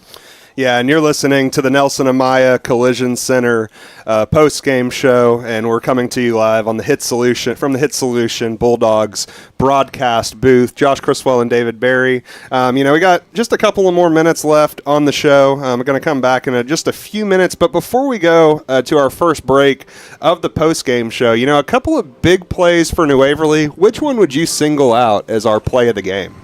I would say it was the play where Nunez where Rice and Nunez rolled out and found Ryder Armstrong for the touchdown. Armstrong made the Kountze defender miss and then kind of rumbled in. Got tackled, but as he got tackled, he was going into the end zone. That was big because that made it 35-28, and I'm sure it gave them belief, like, yeah, we can come back and we can tie the game and potentially win it. Yeah, that was a huge play. There were a lot of big plays in the game, obviously, but that one right there was just, like I said, just to keep the game competitive for New Waverly and kind of put a little bit of doubt in Kountze's mind. I think that made that the play of the game. Yeah, and again, Ryder Armstrong, big play. Also a couple of big plays from another junior receiver, Nathan Dipfrey, as well as their sophomore quarterback, Ryzen Nunez. So again, a lot to look forward to for this New Waverly team. You're listening to the Nelson Amaya Collision Center post-game wrap-up show. This is New Waverly Bulldogs football from SHN Sports. We'll be back here in just a moment. Hey there, New Waverly Bulldog fans. Need more space for your growing trophy collection, or maybe a little spot to relax after the game? Or maybe you need a shelter for farm animals or your RV? Look no further than Cabins and More of Texas. We offer the highest quality portable cabins, sheds, barns, steel structures, and more, all manufactured by the most respected names in the business. Perfect for storing football gear, setting up a fan or a man cave, protecting outdoor toys or equipment, and so much more. Worried about cost? Well, don't be. We offer flexible payment options, including financing with approved credit and no credit check, rent to own. You can even get pre-qualified in just a few minutes without affecting your credit. Find Cabins and More of Texas in Riverside across from Talent's Barbecue and in Carthage in the HEB Shopping Center. That's Cabins and More of Texas online at CAMOTX.com.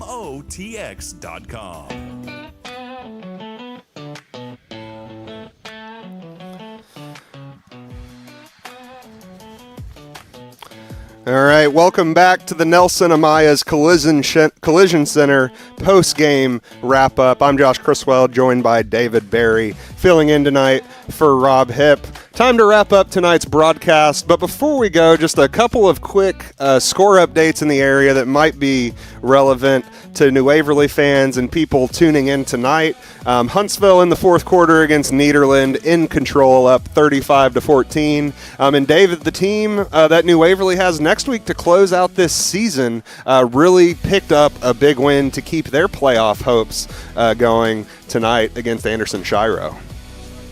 They were able to get a 21-20 victory over Anderson Shiro. So a huge game for them. Like you said, keeps their playoff hopes alive. And, I don't think they're going to be at home next week. And you got a potential playoff spot on the line.